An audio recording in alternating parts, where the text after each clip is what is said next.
That's right. There we go. Okay. Hey, we're here. I'm streaming on my own again. My partner in crime, Affy, is not with me. So, if shit goes wrong here tonight, you know who to blame. Affy will be back with us eventually. We have our players here. There is seven of us, seven players in total for tonight, and Affy is our eighth player. We are playing Advanced Dungeons and Dragons, which I'm very excited to be back playing and giving it a go around. It's really not as clunky as the rumors may have led you to believe. I have been pleasantly surprised by my rereading of the rules, just how decent they are. It's probably part of the reason why we all like, those of us that are of the older generation all like the game so much, is that it's good. It's good. So we are playing in the world of Dragonlance. We are playing first edition Dungeons and Dragons. We are what else are we doing? We are using Player's Handbook, DMG, Unearthed Arcana, and the Dragonlance hardcover, Dragonlance Adventures, and we are going to be using Thaco, Descending Armor Class, all the lovely tropes of old Advanced Dungeons and Dragons, and we are playing the original Dragons of Despair DL1, written by Tracy Hickman, and that also has been a joy to revisit and go through. Yes, it's been fantastic. This has been great. So let's talk a little bit about what Dragonlance is, how Dragonlance is different. So first of all, the races the players had to choose from were human, half elf, dwarf, elf, kender, and that's about it. We did not get into the many other races of Krynn. We are not playing the original Heroes of the Lance. We are playing our own version. So if you're looking for a retelling of the story in its entirety and sort of like exactly how it was, there's novels that Margaret Weiss wrote that will be much better storytelling than what you will receive from me here. This is our own party. This is our own adventure. And although it will have many things in common with those original, with the original party, like we're not playing Karaman, Tanis, Raceland. We are playing our own heroes through all this. So when the characters were made, there are no clerics at this point in Krynn. The gods have abandoned the world, and if anyone who made a cleric had to basically roll up a cleric and then take no spellcasting abilities. And if you think that would never happen, it happened. We actually have a cleric in the party, a heathen cleric, so that's good. Number 2, so there's no gods and there's no healing magic. Number 2, gold has no value in Krynn. Depending on where you are in Krynn, depends on what's valuable. And where we're playing, steel is valuable. So steel coins are the currency of choice. I should maybe also say that clerics, it's not a new thing. Clerics have been gone for about 300 years. 300 years ago, the cataclysm happened. A massive, what the people of Krynn call a mountain, fell on Krynn. A fiery mountain, basically some sort of meteorite or something, came down and Krynn cracked apart. Waters rushed into where water shouldn't rush into. Seas, like where there were plains, there are now seas and oceans, and the world of Krynn had really changed. So it's 300 years since that's happened. And this may catch you by surprise. The game is called Dragonlance, but there has not been a dragon sighting on Krynn for over 1,000 years. Dragons are gone. They were bad. They were horrible things. Now they're sort of folk tales and children's stories, and most people believe if they existed, it's not like the stories can't possibly be true. So, yeah, no dragons, no clerics, nothing. So with all that mentioned, let's do this, shall we, everyone? Shall we do this? We're gonna Let's go! queue up some stuff. We're gonna queue up some stuff here and Oh, do God, this. music. Yeah. Woo, Was this we're fancy dancy. Is the music playing? I hear Okay, it. I hope so because I'm hearing some. It's making me sad. It's not showing that it's playing for me, so just a moment. I'm gonna re-queue it. I just hope it's not. All about him, eh? Mm-hmm. Is it too loud? What? Are you yanking my chain, or is it too loud? Yeah, no, it's fine. Okay. It's fine. Yeah. Yeah, he's fucking with you. Okay. So Again, I apologize in advance. let's start with the story of our heroes. So, yeah, the player. You guys do not have music playing, right? Hold on a second. I can. Okay, I can either hear music. in my ears or I'm nuts, or both. Yeah, but I hear music. you change songs. Please stand by. Battle music going for a bit. Please stand by.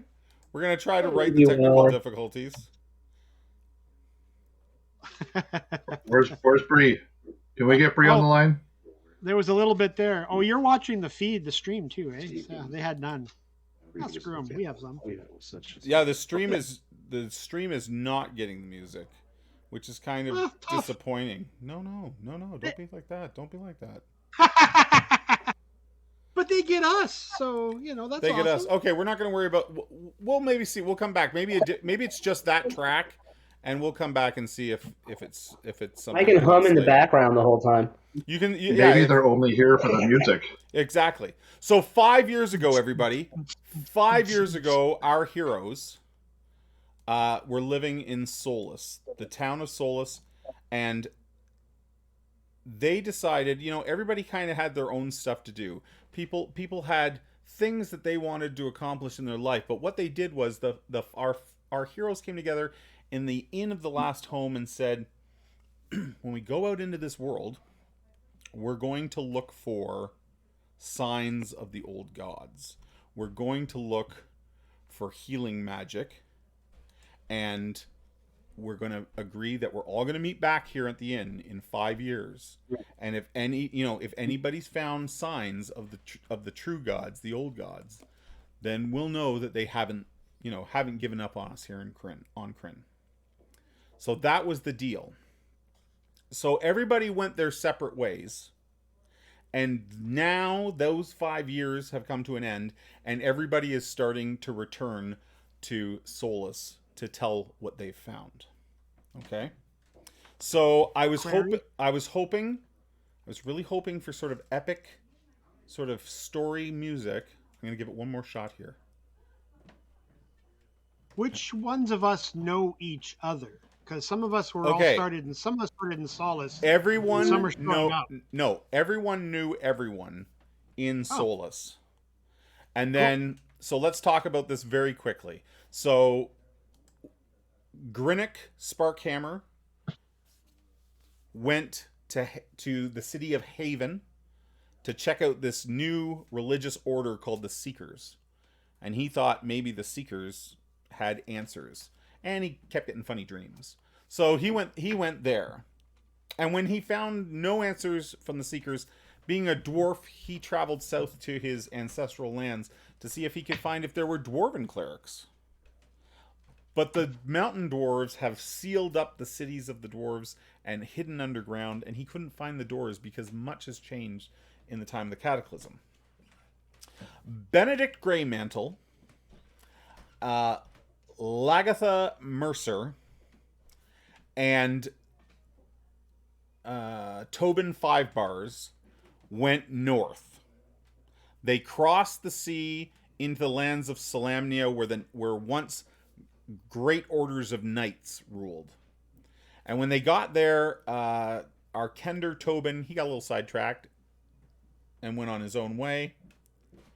And then Lagatha and Benedict split as well in the lands of Salamnia. And then they're on their way home. Tobin is on his way home. Benedict is on his way home. Benedict now has a squire named Worm, and they're coming home. Classic. And then and actually, just as a little side note, when Tobin split off, he went west into the Isles of Aragoth. Aragoth wasn't islands before; they were these plains, and now the waters have made them islands. Like the plains have flooded, and I don't know if Tobin might be able to tell you this when you meet him, but Tobin spent a short amount of time captured, incarcerated by a clan of gully dwarves.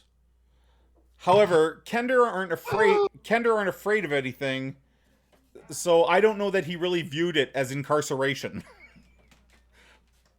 But I'll leave that up to Tobin. Kira and her half brother Stephen went southwest along the edges of the elven lands of Qualinesti, the elven woods of Qualinesti, all the way southwest down to the sea, and they were unable to find any clerics along their way and are returning as well. And last but certainly not least is Grinnick's youngest sibling, his sister, Grendelid. Did I get that right? Grendelid, yes. Okay, so Grendelid, she's bothered by the fact that her older brothers were arguing. When Grinnick left for Haven, his older brother was like, "Get a real job. Like, I'm a blacksmith, and I'm good at it, and we have a family business here." And there was a lot of arguing, and there was harsh words said. So Grendelid was like, was not happy with her brother's stubbornness, and decided that, a few years passed, she hadn't heard how things in Haven were going, and she decides, if I can find proof of the true gods, then I can bring that back to Grinnick. Because secretly, she would like to have proof of the true gods as well, that the old gods haven't turned their back. So she goes out on her own as well and tries to find something for Grinnick. And if she can find that some sort of proof for Grinnick to bring back, then the brothers will mend, her family will mend, and all this will be put to rest. And that's where we're going to start, actually. You forgot about Rook. Oh, yeah. Oh, shit. No, we just don't want to talk about Rook, maybe. Sorry, Rook the orphan. Rook the orphan, raised by the Hermit of Solace, Old Terry. I love that name. Old Terry. Rook goes east, really far east, actually, trying to find where the comet or the mountain impacted Krynn. He doesn't actually get there. There's so many mountains between him and wherever that put down that he can't get there, and he runs into all kinds of problems where people are like, "Hey, we don't like your elven kind here. Move along," because he's half elf. So he ends up spending a lot of time in the woods, which he's good at, right? Rook's like, "I can do this. I'm a ranger." And he gets to the mountains, and then he finds the ogre lands, and he's like, "Okay, well, I think I've maybe gone far enough. There's still a long way to go. I'm not up for traveling through the ogre lands on my own." And he comes back. He starts heading back to Solace, but again, no sign of clerics. So let's do this. This is sort of like if we were doing a movie right now. This is the little scene before like the big credits start to roll. Okay. And we're gonna zoom in with really epic music that won't play for me because my producer is not here. So we zoom in and we see a dwarven woman, a shield maiden, and she is running for her life across the Abyssinia plains. There is a massive pack of wild dogs in chase. Maybe a dozen is chasing Grendelid. And Grendelid has, she has her sword, she has her shield, and on her back, she carries a staff. A staff that is by no means of dwarven construction or make. She's feverish. She only has half her hit points because she's very, like, she's been sick. And there are certain things that are sort of flashing through her mind as she runs across the plains with these dogs on her heels. And what she remembers is a rotting swamp. There was a well. There was a really kind and shining lady, very bright, and death on black wings. These are the things that her dreams and her fevered mind keep like replaying on her head, through her head, and she's just like, if I can just make it. She can see the mountains. She can see the mountains. She can see sort of the mountains that run around Kiri Valley. She knows she's getting close to home. And although she's a well, you know, she is no slouch when it comes to fighting. The pack of dogs behind her, there's over a dozen, and she's not going to be able to take them all on, especially in her fevered state.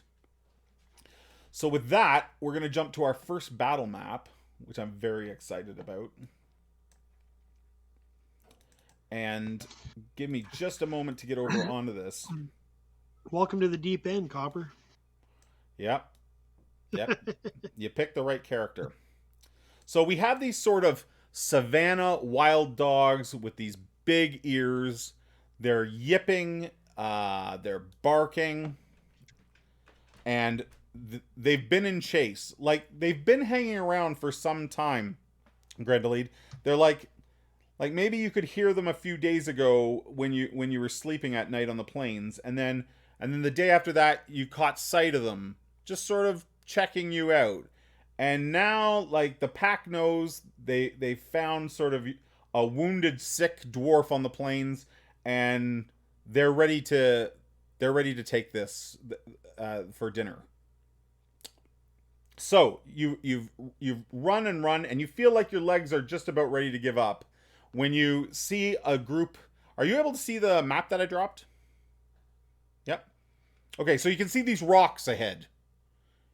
You're like, maybe if you get up onto the rock, you can hold them off, and maybe someone can come and help you. But things are looking pretty dire. So what would you like to do? I mean, you've reached the first. If you can see on the map here, you've reached the first rock. There's more rocks ahead. The dogs. This is not a proper representation of how close the dogs are. The map just isn't big enough. But you can hear them and see this massive pack of big-eared wild dogs coming across the prairie. The sun is almost down behind the mountains ahead, so it's sort of twilight. And what would you like to do? Sorry to throw you right in the fire, Copper. I mean, we barely met, and now I'm like, hey, do stuff.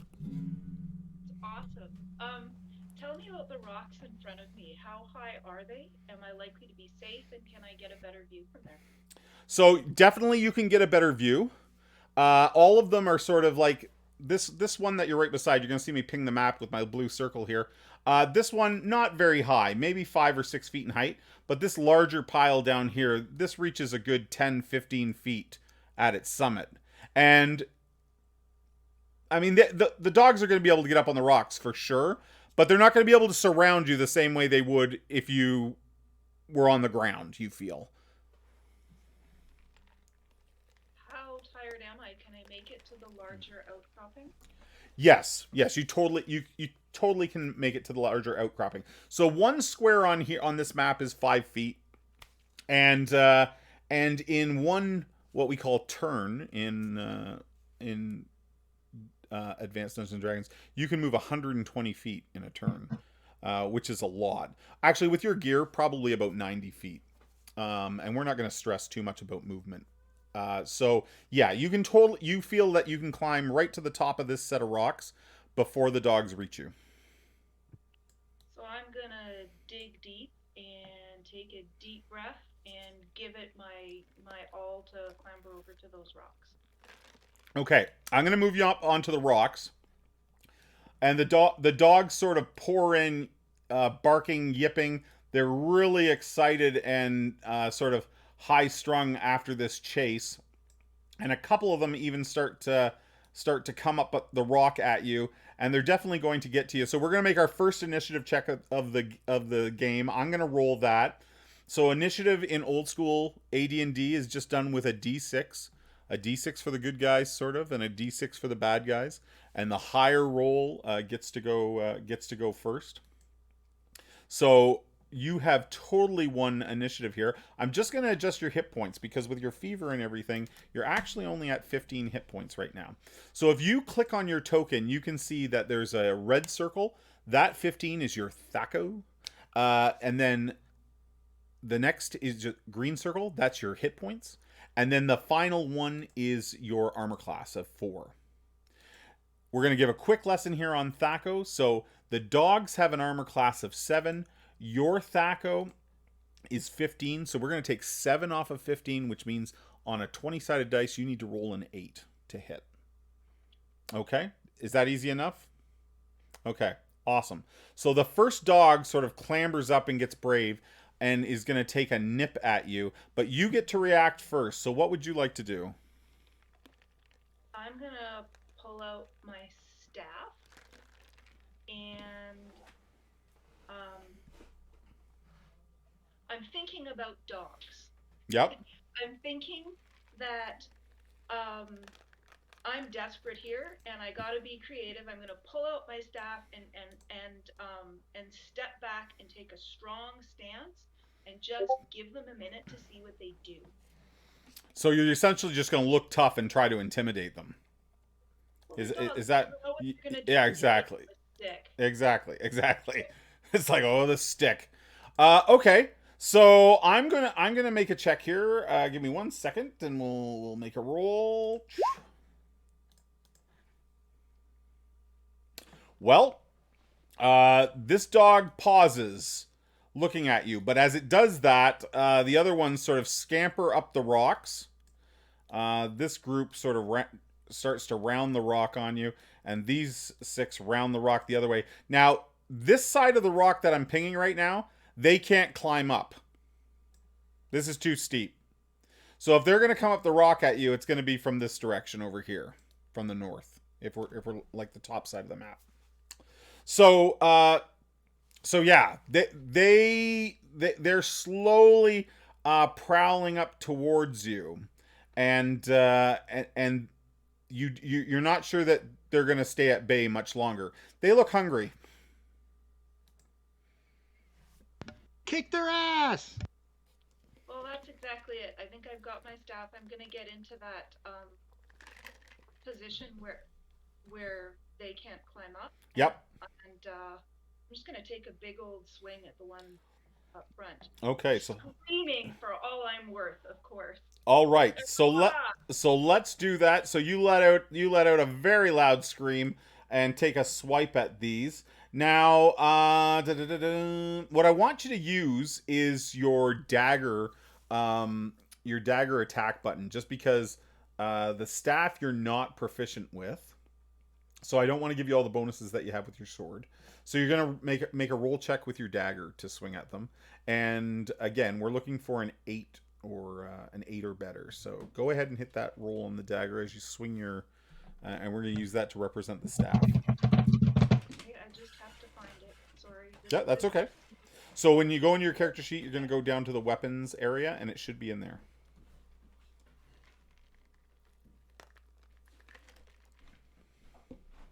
There we go. Perfect. So you take a swipe with the staff, and the dog, this dog right here, you take a swipe at him, and he certainly backs away not to be hit. But as he does that, you leave yourself a little bit open, and these 2 dogs come in. So they're gonna nip at you, and we're gonna see what they get. They're growling and snarling, their teeth bared. And let's go. No modifier. So an 8 certainly doesn't hit your armor class, and a 9 doesn't hit your armor class either. So they sort of nip at you, and they're definitely on the rock now, coming for blood. So you let out this this huge scream, and if we were watching a movie, the camera would just cut away from you at that point, and we find Grennick. Grennick, you're walking across the plains. You have returned home. Your friends haven't returned yet. You were the first one to arrive in Solus. And your brother told you that your sister, she's been gone for like a year almost. And that she followed you on this damn quest to find the old gods, essentially. And again, your relationship with your older brother has not improved any. But you slept on it, and during that night when you slept, you received a dream. You saw your sister walking across the plains. She looked very ill and not well. But curiously enough, she was carrying a staff that you'd never seen before. It had a very distinctive sort of head to the staff, almost like a spear. And you had this gut feeling that you knew if you went out into the plains, you would be able to find her. So you've been wandering the plains for about 2-3 days with no luck, when suddenly just over the next rise, you can hear a pack of dogs barking just like insanely aggressively. And then you hear a cry for help that you can only recognize as you immediately recognize as your sister. We're going to put Grennick on the map now. So here we have him on the map. He's down here. And we're going to roll initiative again. And I'll roll it quick here, and we'll see who goes first. Okay, so the dogs are going to attack first. The dogs have not noticed Grennick. They are scampering all over these rocks, trying to get up at your sister. Did Worm go with him? No, Oh, he doesn't have Worm. Worm's with Benedict. My bad. Worm's with Benedict. So all the dogs are surrounding the rock, and the two nip at. I'm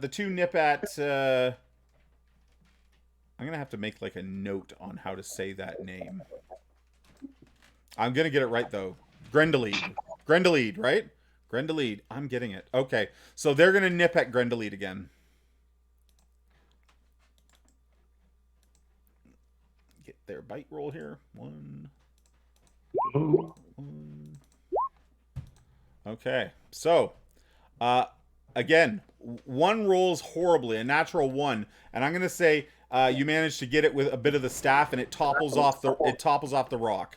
The other one only rolled a 5. That does not hit, but there, the spaces are quickly replaced by other dogs, and it's Grendeli's turn. She's feeling very awkward with the staff.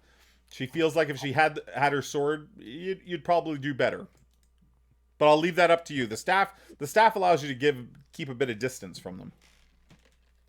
You're muted. Just trying to figure out the platform. Sorry. That's okay. At this point, I can see that I'm in the thick of it, and I'm gonna have to give it all. So I pull out my sword. Yep. And go for the. Is there a clear alpha? Can I tell who the alpha is? Absolutely. I'm gonna say it's the one that came at you first, which is this guy right here. Okay, so I'm gonna look him square in the eye as I pull out my sword, and I'm just gonna slice at his throat. Okay. So go ahead and make your attack with your sword. Oh, right. Sorry. I have to find it. That's okay.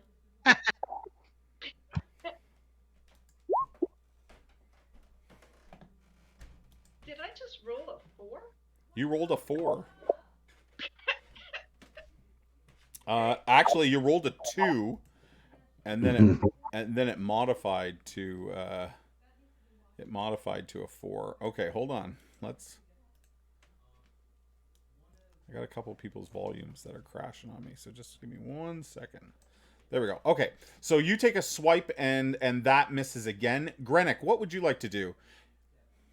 I want to get to her as fast as possible, so I'm just going to rush. Okay, so you can move. It would be 9. Well, in a combat round, I'm gonna just say we'll just revert to distances I know. So you go ahead and move 5 squares. If you're just gonna run, you can move 10 squares. How's that? How do you tell if it's 10? Well, you don't. Just grab your guy and do the best you can. We're not worried if it's perfect. 1, 2, 3, 4. So that's about 5. So you can go another 5.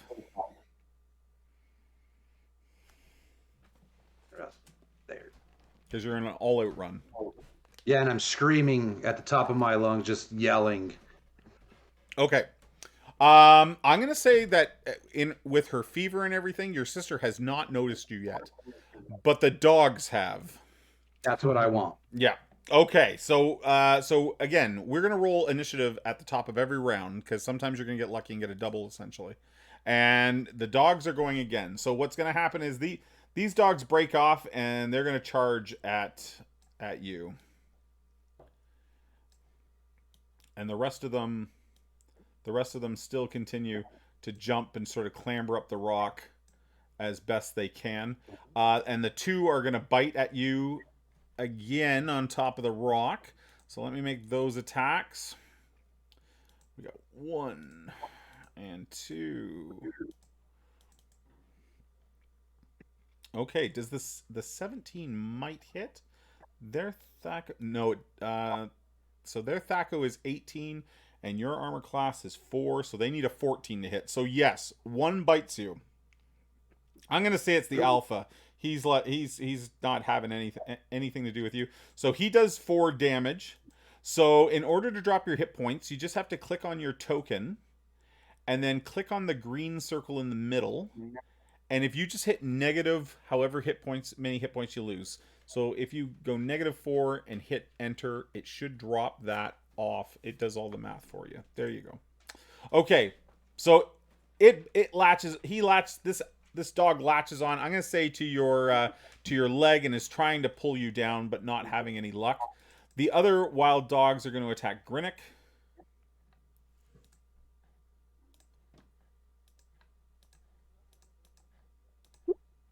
Nope. Nothing. The 15 actually hit. Because what's Grinnick's armor class? 2, 8. They needed. Oh no, they needed 16. So they do not hit. Pardon me. Yeah. Nicely done. Okay, so that's them. You guys are now up. So what would you like to do? I'm gonna say, you know what? I'm gonna roll a D100, and on a 51 or higher, then Grenlead will notice her brother. On a 51 or higher, she does. So you notice like out of the blue on the plain behind you, there stands Grinnick fighting off a group of these wild dogs, trying to make it to you.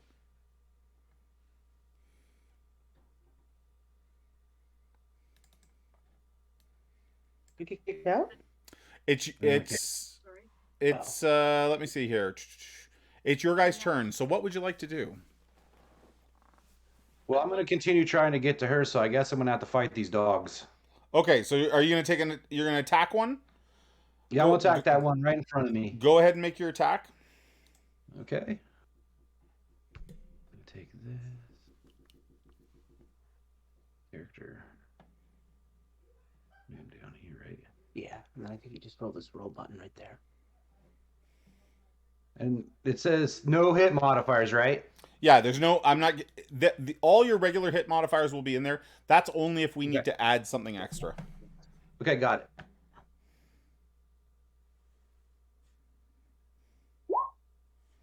Okay, and your Thaco is 18. Their armor class is 7, so you only need 11. So that hits, and you do 4 points of damage. It doesn't kill the dog. Was it the one right in the middle that you were attacking? Yep, right in the middle. Yeah. So it doesn't kill the dog, but you certainly like he's hurt very badly. How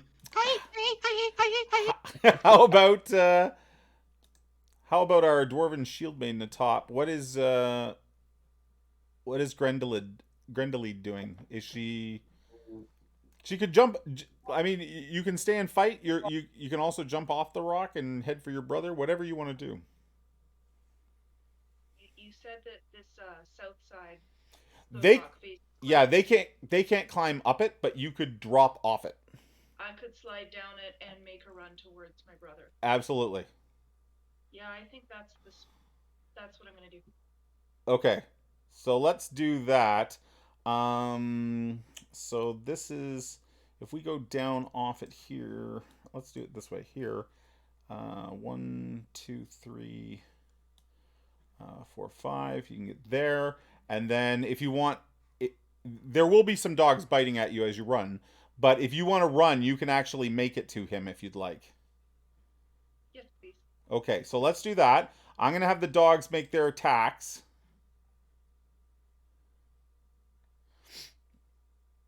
Yes, please. That was so polite. I love it. So the dogs are biting at your heels. One does manage to get you for another 2 points of damage.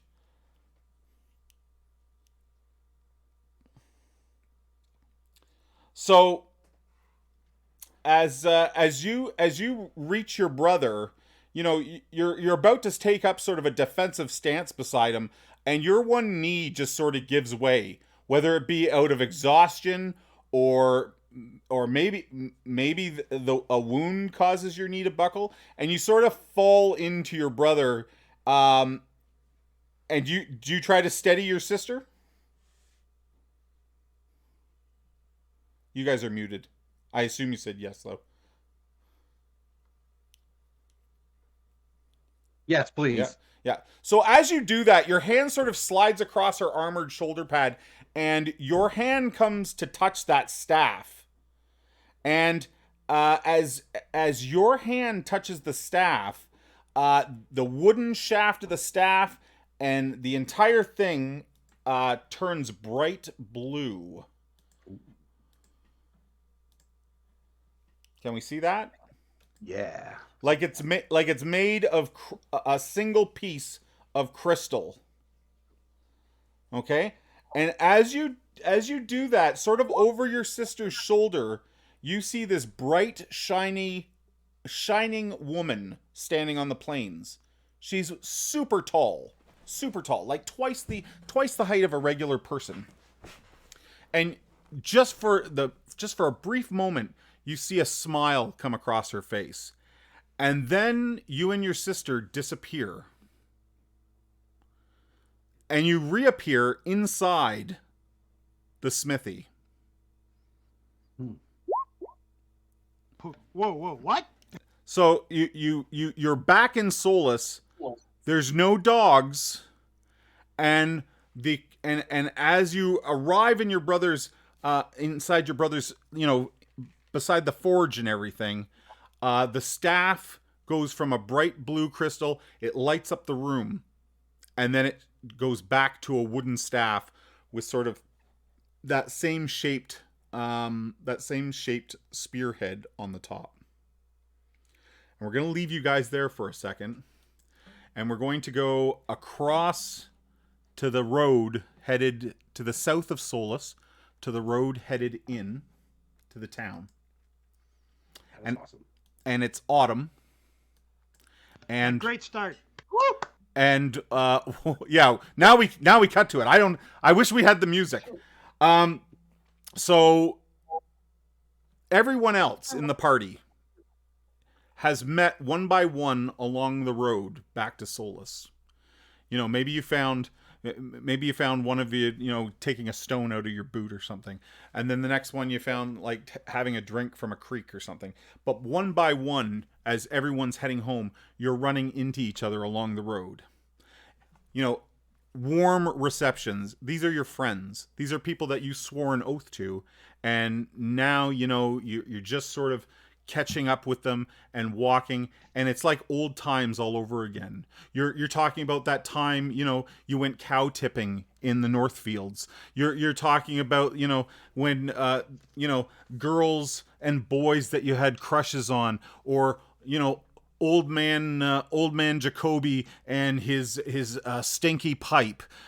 Everything is just coming back to you about how much you loved growing up together and how Solace was this place. Like, you've gone out and you've seen an ugly world, frankly, and to come home is really warming to not only your sort of your heart, but your whole well-being. And then one by one, running into your friends along the road has made it all the better, until you're finally within, you can actually see your hometown, and the air surges fierce and sweet, carrying the clear musk smell of the woodlands, the soft murmur of stirring leaves, of insects, and of small animals fills the landscape.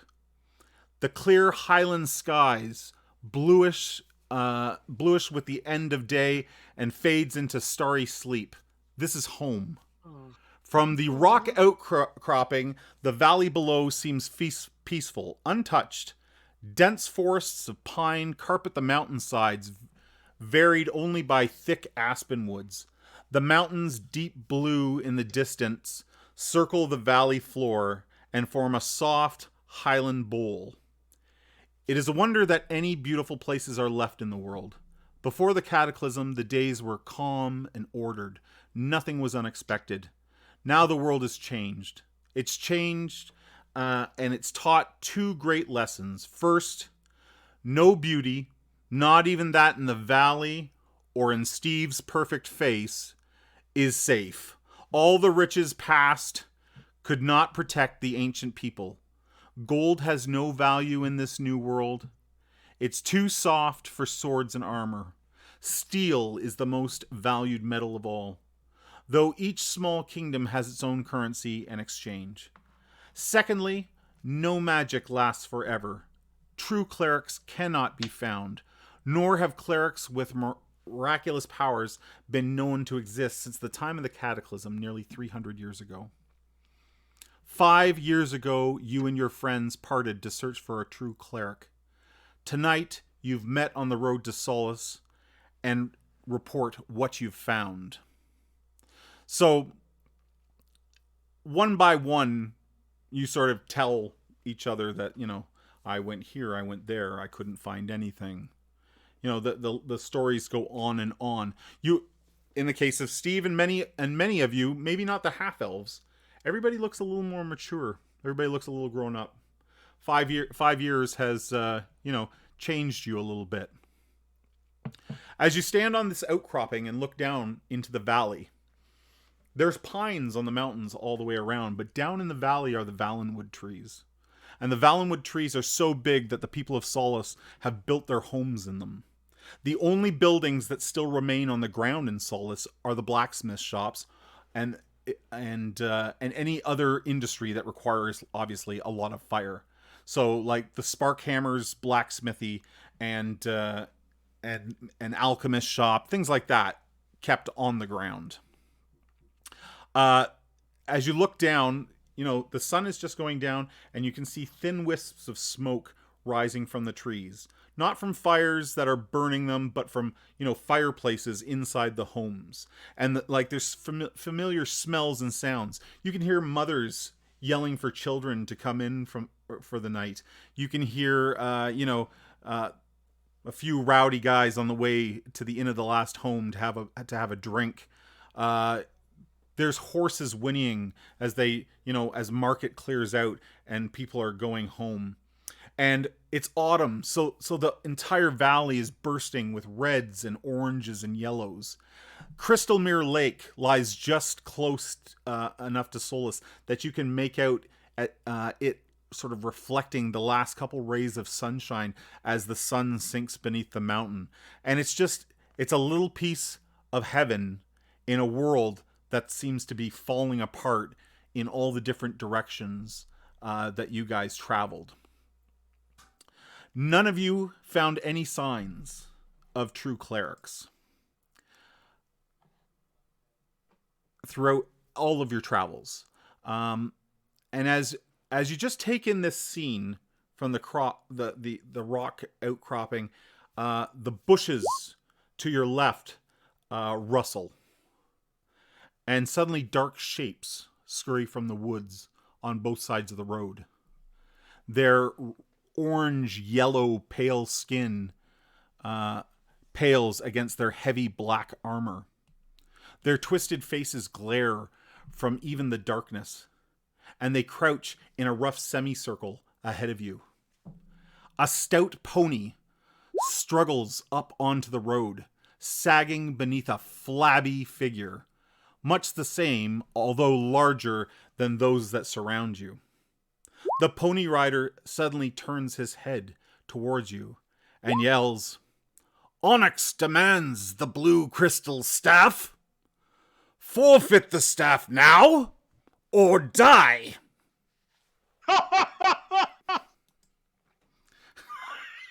And I'll give you a picture of the fat hobgoblin atop his pony.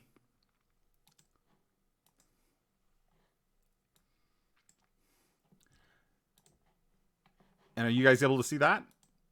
Oh, yeah. And you can see almost a dozen other hobgoblins sort of in the woods, as I said, in sort of a semicircle ahead of you.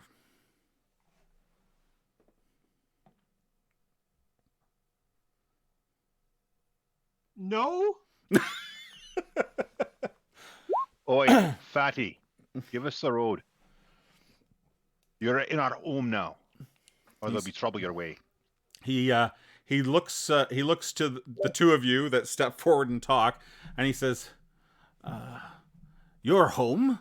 This is my home now. Solace belongs to us." I notch an arrow in my bow, look straight in his eye, and I go, look straight in his eye, I go, no matter what happens to this, from this moment and on, you either give us the road or the first to die be you.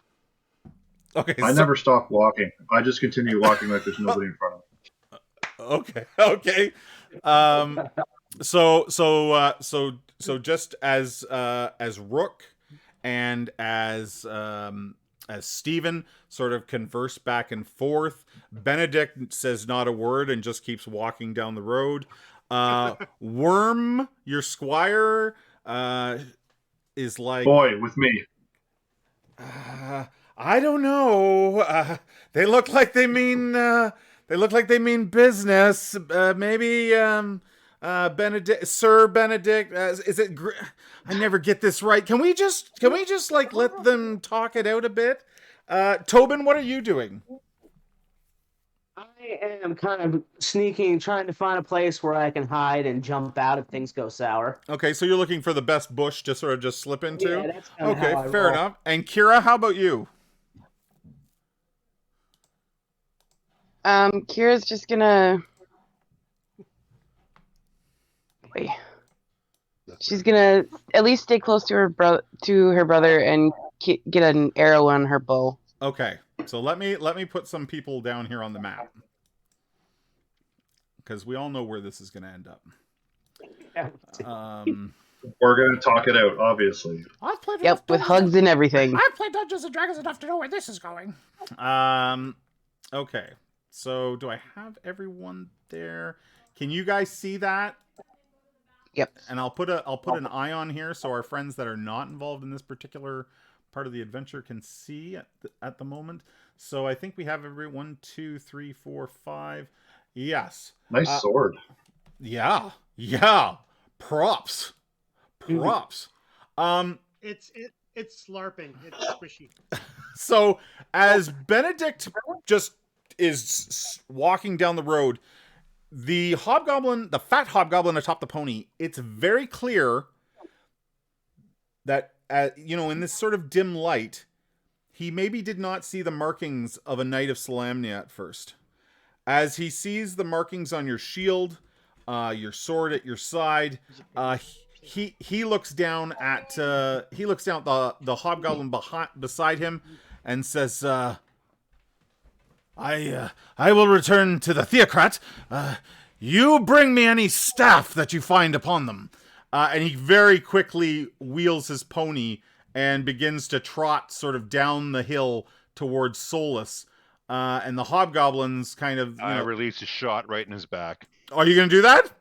Damn straight. Okay, He's not going anywhere. Let's do that then. Let's do that. So, because you're a bow specialist, you can let loose one knocked arrow before combat is rolled for initiative.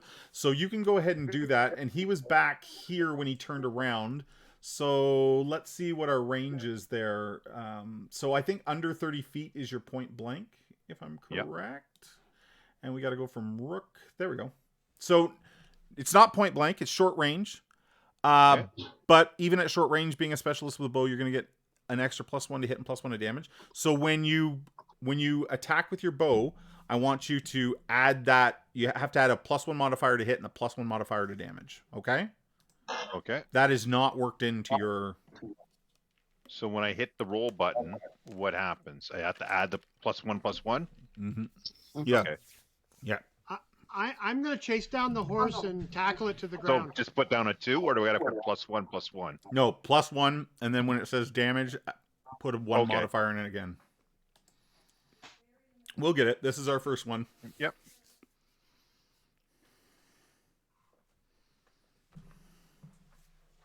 Did I hit? I don't know. Did it roll? I don't think it rolled. I hit the... Did you hit could be a delay. Did you hit the roll button?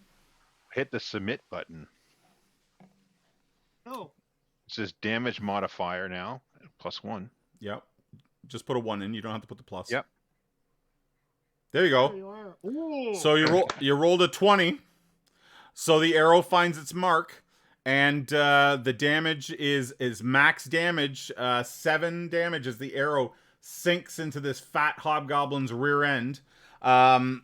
He lets out a horrible cry and kicks the pony harder than maybe intended, and it really takes off for the races. So now we're gonna roll initiative. I want to chase that horse down and tackle it to the ground. Okay, let's roll initiative first, and then Not so fast. I will totally let you do that. Unfortunately, the enemy has won initiative, so he kicks that pony and rides. 1, 2, 3. Yeah, he's well down the road and pulling away from you. On foot, you're not going to be able to catch him. The other hobgoblins, they're going to attack. So these two rush to meet Benedict on the road. And the rest of them fire arrows. So let's do the 2 on the road first that rush to meet Benedict. Do I have to wait to declare my parry until it's my initiative, or do I tell you that You do, now? unfortunately. You do, unfortunately. Okay, fair enough. So that's actually a good question, though. If you can just forfeit your upcoming attack, we'll have to maybe look into that part of the rules a little better. Okay, so they're going to attack. So just to be clear, because we're learning our Thaco still. So Benedict has a -1 armor class. So the Hobgoblin's Thaco is 18. So -1 we actually add to the Thaco. So we go from an 18 up to a 19. So they need 19s to hit Benedict. Whoa. And the first one rolls a 19. Yeah. The second one does not hit, though. Only 1 point of damage, Benedict. He just nicks you. It's enough to besmirch your honor, though. And these guys these 4 at the back, we're gonna have 2 shoot at the big guy, at Steve, and his armor class is 1. So again, Thaco 18. We're gonna subtract 1, so they need 17s with their short bows.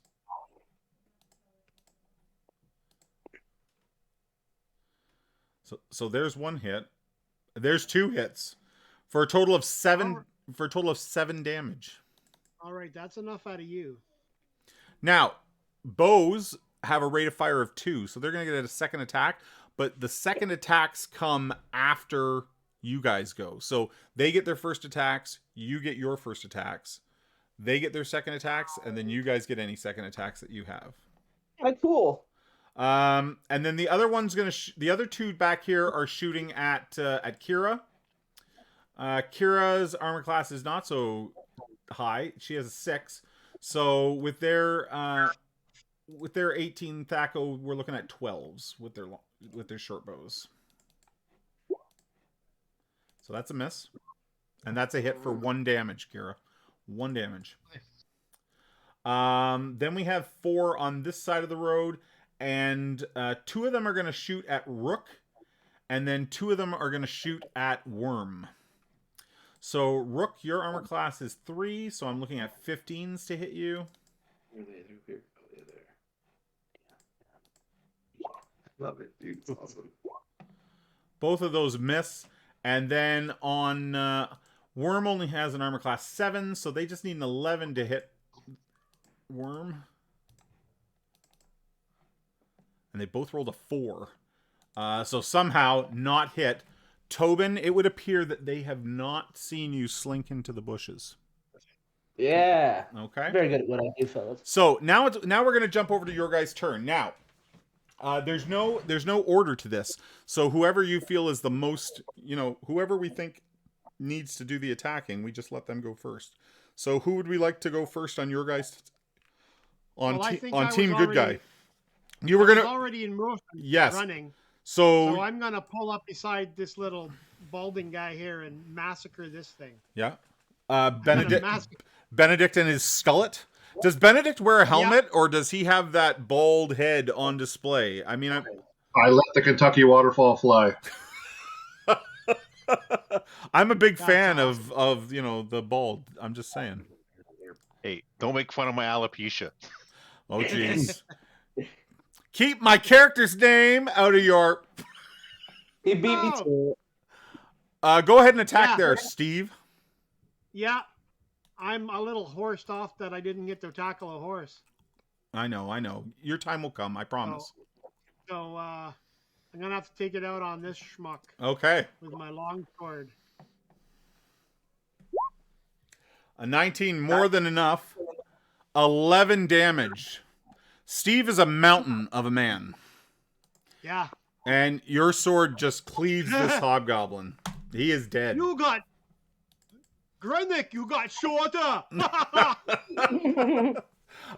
So who wants to go next on Team Good Guy? I'll sneak attack with a range. Can I do a range sneak attack? Sure. You're also not scared of anything there, Kender. Yeah, Kender don't have fear, but they might be sneaky. I actually think sneak attack requires a melee weapon. I'm going to double check that for you very quick.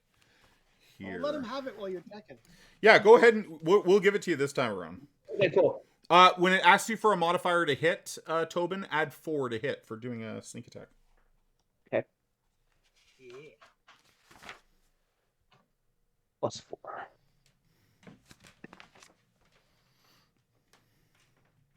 Did it go through? Yeah, you have to do the damage modifier next. Yeah, you got to tell it the damage modifier is 0. Okay. Just hit submit, yeah. There you go. There you go. 16. That's a hit. Nice. It's a sneak attack, so we're doubling the damage. Backstabbing. Here we go. Is a blow from behind, be it with a club, dagger, or sword. So yeah, it does need to be melee. We could maybe house rule that it doesn't have to be. We'll see. We're good with it now. It's happening now. So there you go. So +4 to hit. It does hit. It does 3. We double that to 6. And who are you shooting at? The one who's swinging at one of this bad guys over here. Sorry, it's hard for me. Yeah. So let's all talk about how we ping the map in Roll20. If you left click on a space somewhere on the map and hold, left click and hold, it's going to ping with your color. Does that make sense? Yeah. Did that do it? So who are we? So can you ping who you're attacking for me? Is that the right guy? And you're purple? Yep, the one right beside Benedict? Mm-hmm. Yep, that finishes him. So with your hoopak, you fire a bullet from the sling, and he goes down. Who wants to go next? Nice. Good job. Is there anybody obviously in charge, or is he the one that ran away? The pony has run away, and the hobgoblin that he had said, bring me any stabs you find, bring to me. that hobgoblin was killed by Steve. All right, I guess I'll just head for the group over here then. Okay. Boop, boop, boop, boop. And I'll give him a whack with my daddy's sword. Absolutely. This is for you, Daddy. Daddy. Oh, I think Daddy let you down. So you have Daddy, I can do it for me now. You have a Thaco of 18. They have a 5 armor class, so you needed a 13. So somehow, in the goblin's panic, maybe he jumps behind a small stump or something, but you do not hit him. You do not hit him. That's all right. Okay, so who wants to go next? We got our 2 rangers here. Ladies first. Okay, Kira. Yeah, so Kira's just gonna... Can I see that guy that's by Benedict there? You sure can. In fact, with your elven infravision, another big difference of first edition. So these guys actually glow in sort of the twilight. Like you're seeing their, like the Predator, you're seeing like their heat signature. Nice. So yeah, can I just pop that guy with an arrow then? Absolutely. Fire it. Why stop at 1?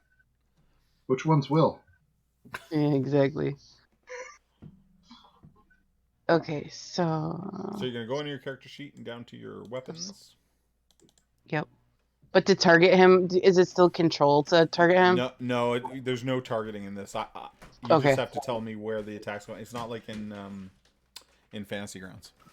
Okay, so yeah, I'll hit him with my longbow then. Hit him with an arrow instead. Nice. Okay, so Kira catches him up in the shoulder for 4 points of damage. That doesn't actually kill him, but he's taken the arrow. How about you, Rook? Where are you firing? Keeping in mind this is only your first arrow. Your second arrow is still to come. I'm going to hit this guy right here. Okay, nice. Shoot him. Okay, so same thing as before, rolling.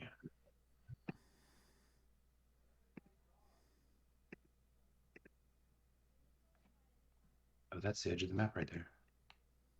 So I had the full map. There we go. Oh, I did horrible. Rolled 12. So I would have missed. Well, your Thaco's 16. His armor class is 5, so you need an 11.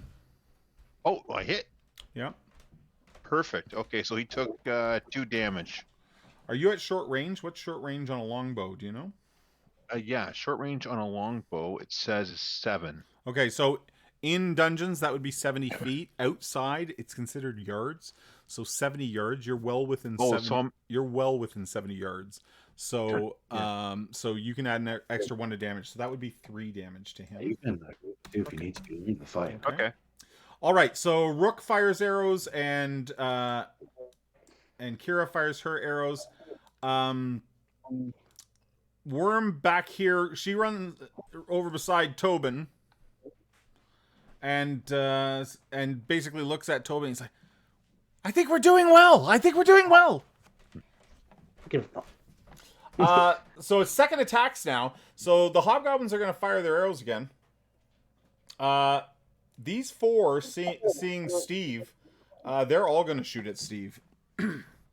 They want no part of his mountain manhood. That didn't come out right, but you know. No, that sounded right. It sound right? Yeah, they're afraid of my big sword. It makes sense. Yeah, okay, fair enough. That's what I meant anyway. So they're Thaco 18, your armor class 1, so they need a 17, so not a single arrow hits you. Maybe you get your shield up and they bounce off your shield. Ting ting ting ting. Ha ha! This guy in hand-to-hand can't fire his bow now because Benedict closed that distance. These 3 at the back, 2 of them are going to fire at Rook and 1 at Kira. So here's the 2 at Rook. And here's the 2 at Kira. And then 1 at... So I think the 17 probably hit you, Rook. Yep. That does not hit Kira. So you take 2 points of damage from an arrow, Rook. And that's their second attack. So we go back to your guys' second attacks.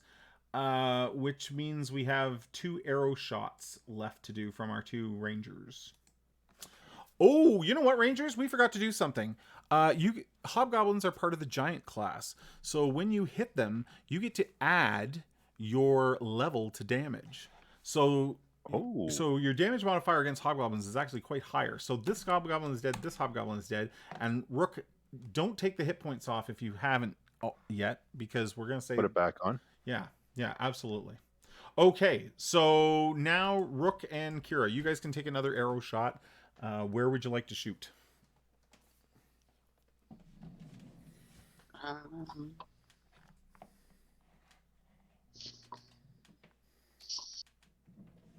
Can I do this guy here? I got Oops. these 4.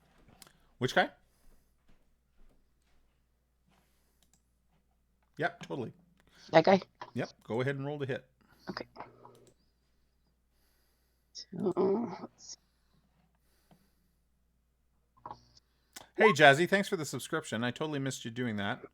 Hopefully you're still here. Thank you so much. Does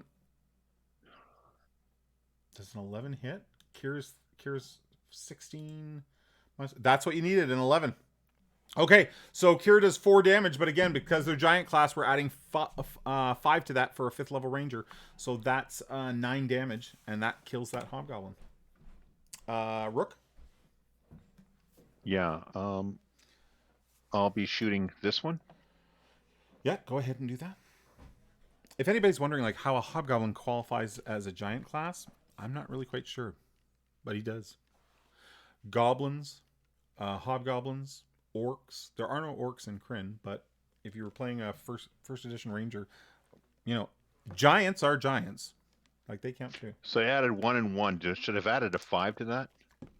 You should have added 1 and 6 is what you should have added. Okay, but so don't worry about it. Don't worry about it. So a 10 to hit, or no, you added the 1, so 9 does not hit, so that misses. Okay, and that ends our first round of initiative. We're gonna quickly do another one here. How do we track our arrows? If you want in your inventory, you should be able to tick down the number you have. Okay, thank you. So these 4 are going to turn and run. Wait, come back! I'm not done playing with you, dudes! This guy though feels like he can't get away and comes at Benedict, swinging his long sword. A 4 is not going to hit. So these 4... What did I do there? These 4 are significantly farther away than they are here. You're welcome to use ranged weapons as they retreat into the woods. It's your guy's turn. Benedict, you're right beside that guy. Let's resolve your attacks first. That only makes sense. Now, you're specialized, round, so right? you get 2 this round. That's right. Do I take them both now, or is it's not like the range where you do 1 now, 1 later? You take, exactly. It's just like the bow with a higher rate of fire. So you're going to take 1 now. They're going to get their 1. 13 is a hit, my dude. And 9 damage is more than enough, though, to cleave this hobgoblin apart. Steve, what are we doing, Steve? I'm disappointed. Throw your sword. They didn't stick around and play with you. Can I get my bow out and take a shot at one? Absolutely. Let's do that. Yeah. What are these other baddies down here? Yep.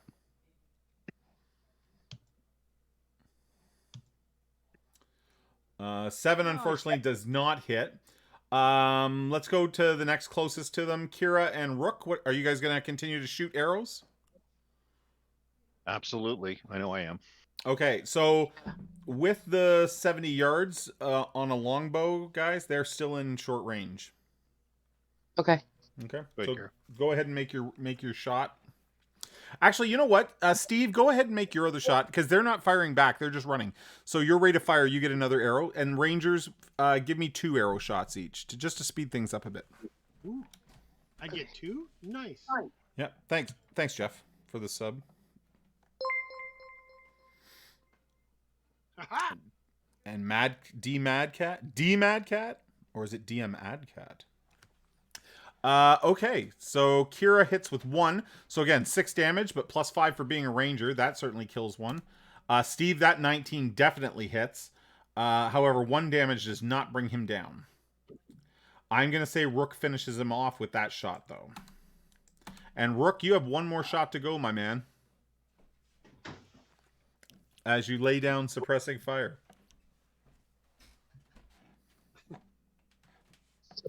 Another hit. Wow. This ranger damage on giant classes is fantastic. Okay, well, the hobgoblins are shot down as they retreat from you guys. And the woods again go silent and peaceful. I jump up and play and say, I missed you guys.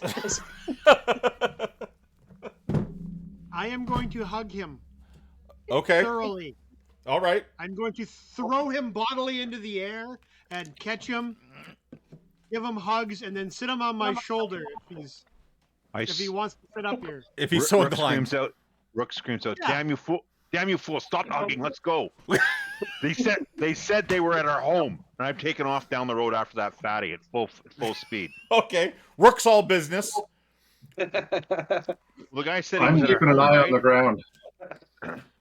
You're I want to see what falls out of the You guys do whatever you want. I'm after the fat guy. Of the If I made Kender? one mistake, I should have shot the pony. Let's do this. Let's say so. Rook is quick to give chase. Worm is sort of keeping an easy eye on the way the Kender is being manhandled, as she does not want any of that. And yeah. You maybe don't know that yet. No, I'm calling my squire boy. Yeah. Worm is not a boy, but maybe you'll find that out. We'll get to that later. Yeah. Okay. Please do that when Alfie gets here. Please do that when Alfie gets here. That's exactly what I'm waiting for. So, so with the Kender up in the air, I'm watching the ground to see what falls out of his pack. Yeah, Before I head off down the road. So Tobin, since Kender are notorious for like just picking things up, I encourage you to at any point just make shit up that you have in your pack, and you do not need to justify how it got there. So give me one item that maybe falls out of Tobin's pack that we see hit the ground as he's manhandled by Steve. Some wooden spoons that I kind of like compulsively chew on. Okay, so some wooden spoons hit the ground, absolutely. And then I take it everybody then sort of makes their way after Rook. Rook is obviously making a beeline for town. I should jog after him with a Kender on my shoulder. Okay. As you all reach town, And he's playing his lute. This is awesome. Huzzah in battle! You literally have a boombox on your shoulder. I love it. As you reach Solus, you can see, men and women moving about, but there are also groups of what look to be mercenary soldiers moving around in amongst the streets, almost like constables or law keepers. And there are small groups of hobgoblins moving about, also like mercenaries and law keepers. Well, this is unfortunately new. Not the way I remember it. And sort of that perfect town that you remember is maybe not so much. Now, if you go down to handouts, everybody, now that everyone is in Solus, if you go down to handouts, there is a map of Solus and a little bit of information about Solus. And as I said, the majority, you can see that there's a number of buildings that aren't in the trees, but the majority of the buildings in Solus are in the trees. And there are walkways from treetop to treetop to move about the town. And the people of Solus originally did this to help protect themselves against goblin raids. And now goblins walk about like constables here. And you recall that the fat goblin was saying something about reporting to the theocrat. So you're not sure what all that is about. To the east of town, you have this sort of cliff and rocky face where the pine trees. Remember, the valley is full of Valenwood trees, and Valenwood trees are massive. And to get a scope of that, I invite you to click on Inn of the Last Home. And the Inn of the Last Home artwork will show you the inn and just how big these trees are. And how the walkways spiral up from the ground. You can see that there's a stable built into the root system there. And then to get into the inn, you follow the walkway up. And this is where you agreed to meet all your friends. Okay? Is the inn. When you reach the inn, the sun is now down. You're not sure. There's a lot of these hobgoblins and mercenaries around.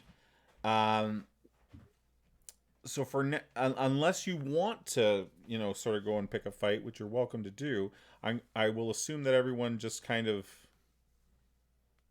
lets it go for now, or like you tell me, guys. Excuse me. Can you define picking a fight? Well, yeah, that's a good point. Well, is anyone approaching them, or do you just let it be like it's not? I don't move my trajectory of walking towards the inn. Okay. I have music accompaniment, and I am dancing and tra-la-laing happily with my friend here, and they can suck it. So when you reach the inn, you look up and you first of all, you immediately smell what you would consider the world famous Otik spiced potatoes, which Otik, who runs the Inn of the Last Home, makes the best spiced potatoes. And the fragrance, it's already, like, you can smell it from the base of the tree. You can see light from inside the inn. It's dark now. Light from inside the inn is coming out from its stained glass windows. You maybe hear a minstrel, playing ever so softly up in the inn, and it sounds like there's a packed house up there. I'm going to quickly jump to our dwarven brother and sister. So, the two of you appear in the forge. You can tell that it's dark outside. It was almost dark on the plain. Now that you're beneath the trees, there's not a whole lot of light out there. Your brother has, the fires are no longer, the coals are still hot, of course. They never really cool down in the forge. But, he's not working on anything. Nothing's fired up. And he's nowhere to be seen. So his house is in the tree above the blacksmithy. But you guys are in the actual shop right now. And the front doors of the shop would, swing open like barn doors when he's open for business. But right now they're closed. So they're closed. You can hear people outside. And the two of you are looking at each other, and I'll leave it to you. What do you say? What do you do? I think the first thing that I would like to do is, as we're having our conversation, start maybe attending to some of her wounds. Sure. Since I would know where bandages would be and all that stuff. Absolutely. Thanks for the follow, Cedar. So you start you start taking care of your sister. I assume you let him do that, or does she fight that? I'm muted. No, I can hear you. Okay. Oh, you can. Thought I was muted. Okay. Yeah, of course. And holy shit, Grinnick, is it really you? Hey, lass, it's me. Where have you been? I don't remember. I don't even know. Where have you been? Tell me everything. I've been searching far and wide. I went back to try to see if the dwarves knew anything about where the gods had gone. I found nothing. But you seem to have found something. That was pretty amazing.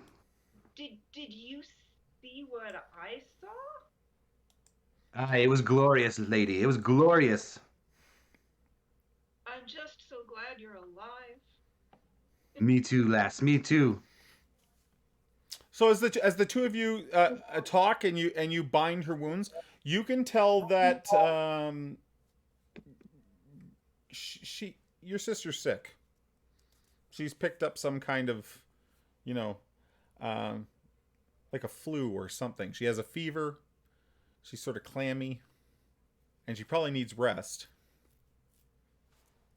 Yeah. Lass, you're not looking too good. Should we find you a doctor? I need to sleep. I'm speechless. Okay. Well, timeline-wise, we're a little ahead of the other group. So you're to meet them sort of in the next day or so, maybe 2 days. They'll be here soon. That anytime now you're due back. The staff. So what? I'm gonna just call you Gren because I think I can get that out of my mouth quicker. So what Gren can remember is that this shiny blue lady gave you the staff and told you that this was what your brother was looking for. Okay. Also, when Grenick touched the staff, and you can't help but keep thinking of that woman that you saw standing on the plane, Grenick. That tall, sort of. She literally glowed. She shed light, and just absolutely beautiful. And it's stuck in your mind, and you feel a certain bond to the staff. I don't want you to think it's like my precious. It's not that kind of a bond, but you feel like maybe the staff is what you've been looking for. Add to cart. Lass, I think you need some rest, and I need to find Gramrak. Okay. Take the staff. The Shining Lady wants you to have it. Take the staff with you while I rest, and whatever you do, please make peace with your brother, with our brother. I am a bit tired. I will promise. So I'm gonna say that you help your sister up into the house above. Are you trying to be quiet, not to wake your brother, or? No, I'm trying to find him anyway, so we're just stumbling around as usual. So I'm gonna say that you sort of get Gren lying down. She's comfortable. She's resting. Grendelide, it's like the first solid rest you've had in a long time. The last year is all kind of a blur, but like just the ache in your legs, like you've walked miles and miles and miles. And Grenick, you've done a lot of walking too, but in the case of your sister, the sickness and the wounds that you acquired, they've just sort of all taken its toll, and you very quickly feel yourself sort of fading to sleep as your oldest brother comes in. And let me get his name quick, right? It's Gramrak. You guys and your G's, oh my goodness. Yes, Gramrak. So Gramrak sort of sticks his head in, and he just sort of stands in the doorway and lets you finish getting your sister into bed and comfortable, and then he's like, he looks to you and says, I didn't actually think you'd come back. Surprise, brother. I'm here. You might not believe this, but I'm somewhat relieved. I thought your sister would... I didn't want her to leave too. I know we've had our differences, but the two of you is all I really have left. Well, I had to go. Well, she was going to follow me. I don't know that you had to go. And you can sort of hear that same old tone of, like, his disapproval come, like, crawling into his speech. And he says, I'm just glad you're home. Aye, brother. We'll talk in the morning. How about a pint of that ale? Let's talk. He sort of looks at you and says, he looks at you with a very stern look, and he says, maybe tomorrow. And you feel like all has not been forgiven. He's happy to see you and her home, but he's just not willing to take that step yet. And with that, he says, blankets are in the cupboard. You'll have to make your bed. And he leaves the room back towards where he sleeps. I think to myself, some things never change. And I'm going to drink a pint and go to bed. All right. So we're gonna forward in time. It's been 2 days since you're back. It does not take long for Grenly to get her strength back. Okay, and the night sort of comes where you're expecting your friends, and I'm gonna say the two of you are at the Inn of the Last home already. Okay, maybe having some of those spiced potatoes I talked about. And we are going to take a very quick break here, and then we're going to have everybody meet at the Inn of the Last home. We're just going to grab, something to drink, use the bathroom and that, and we'll be back in like 5 minutes or so to continue Dragons of Despair. You have to apologize because, I'm doing this all on my own. So here we go. Hopefully it works. We'll be right back, everybody. Stay tuned.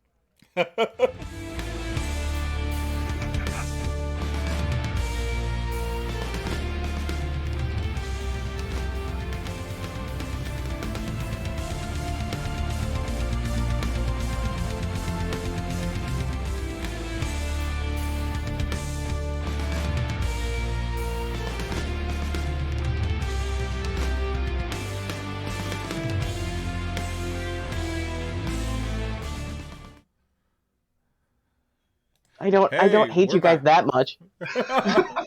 We are back. So listen, our two dwarves are currently in the Inn of the Last home when we're going to start this sort of like scene, this sort of next chapter here.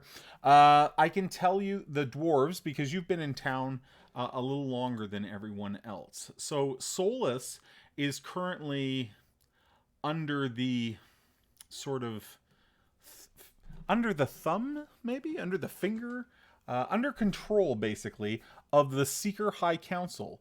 And they are a group of religious fanatics that are from the city of Haven. And they believe that there are new gods to be found. They are seeking, hence the name, they are seeking the new gods. And in some cases, the Seekers have kind of gotten a bad name, that they basically use their power just for, for money and wealth. But that's not to say that all Seekers are like that, but that's sort of like the bad rap that they've gotten. And they've made some other poor choices of late. So currently, Solus is being sort of run by Hedrick. And Hedrick is known as the High Theocrat. He is a Seeker from Haven. And it is his job to keep Solus in line with Haven. He arrived with a number of mercenaries. So there you have already seen the presence of mercenaries amongst the town. And sort of he's running the show per se. So our two dwarves are already up in the inn. The innkeeper, he is a man that we've already mentioned. His name is Otik. And I think I have a picture of Otik here. Let's see. I do have a picture of Otik. So let's show Otik to everyone. Here's Otik, the kindly old innkeeper. And Otik owns the Inn of the Last home. And as I've already said, Otik is famous for his spiced potatoes and his hospitality. So he has reserved a very large table for you guys near the fireplace. And the two dwarves are already sitting there waiting as our friends climb the many steps up into the tree and through the front door. And when you enter, the place is a rocking. It's very jovial, lots of people, and I think we'll see if the sound works. This is my kind of place. Can we? There we You hear go. it.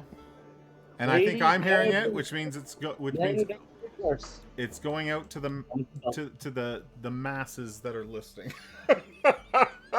That was Both huge. of them. Yes, both of them. The masses. So as you walk in, the place is very crowded. There are people everywhere.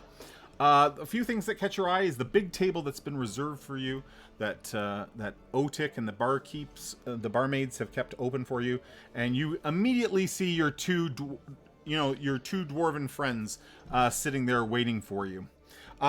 Also in the tavern tonight, as I said, there's a minstrel playing a little bit of music to one side, and then there's an old man over by the fireplace, and he's telling stories to a mass of children that have gathered around the fireplace to listen. And even though, like, hobgoblins on the road, mercenaries in the streets, this feels right. This feels just as you left it. And the 6 of you push your way through. Worm, having never been in Solus, is really taking it all in, and you reach the table where your dwarven friends await you. Sparkhammers, remember me? I'm gonna jump up and my chair's gonna go tumbling, and I'm gonna go. Friends. So there's a really loud, boisterous greeting.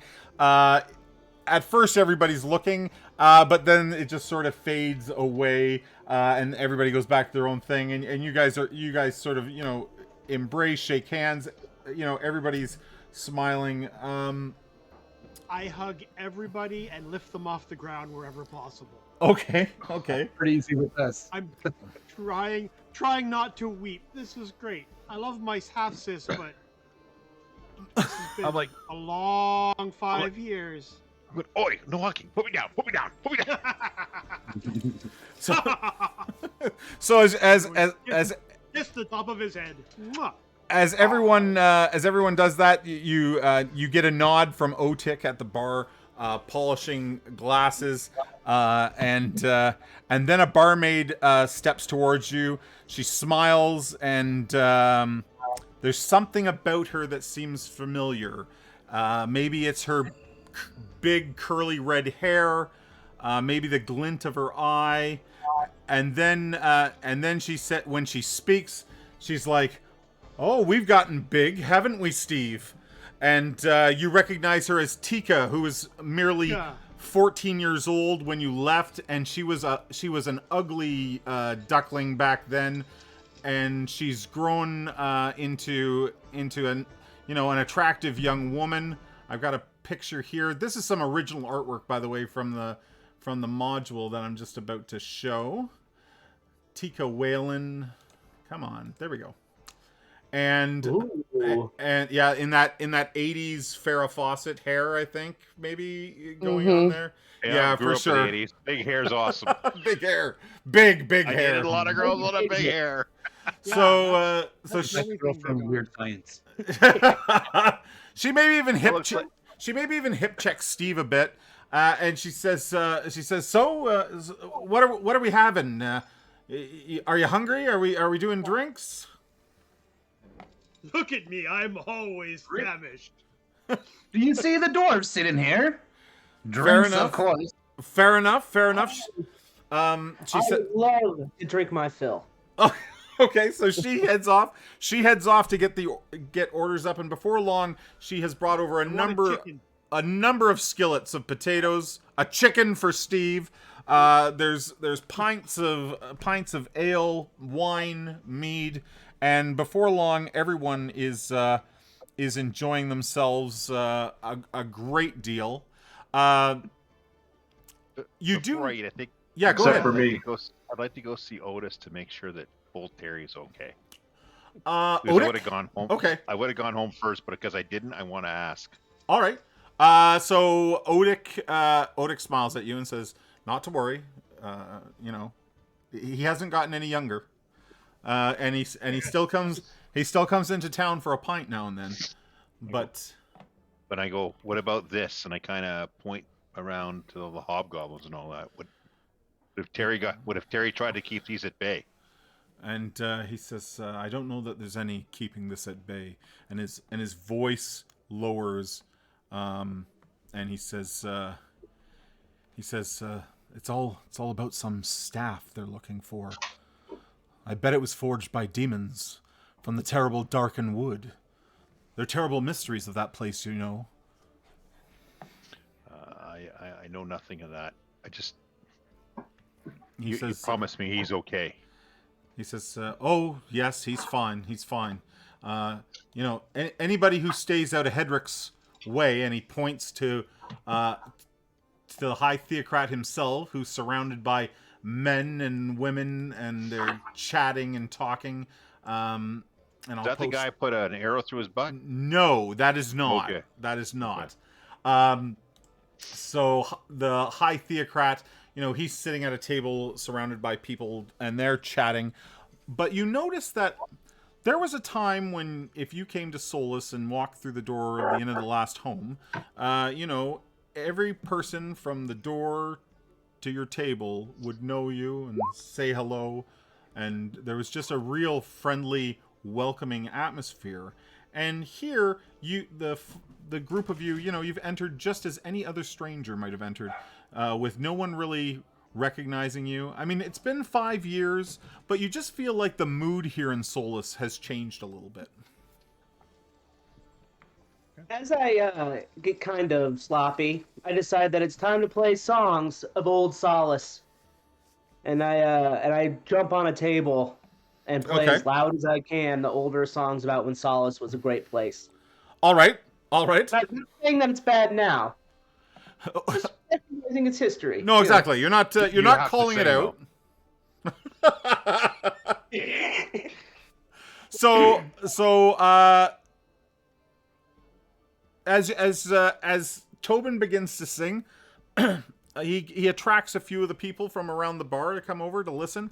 And are you on the table, you said? Yeah. Yep.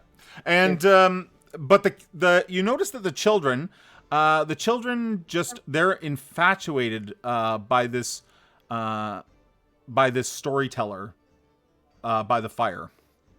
And he's this old man with a long gray beard, and you overhear him that he's telling stories that, you hear him once or twice mention maybe the old gods, maybe some old names. He even Benedict would overhear him mention the word Huma, and Huma is like this knight of old, slayer of dragons. Hero. Exactly. He's everything. So he's regaling the children with very old stories. As soon as I hear Huma, I'm going to be wandering over to have a listen. Okay. All right. So as you do that, the old man notices you come close, and he draws the children's attention, and he says, Look what stands before you. A very descendant of Huma, perhaps. A knight of Solemnia." And the children turn around, and, suddenly they're all over you, touching your armor, and and they're like, "Are you really a knight?" I nod. And he says, they're like, tell us tales of Solemnia. Tell us tales of knights. I'm not a storyteller. What I've seen different from what you're hearing. I'd prefer to hear the tales of old tonight.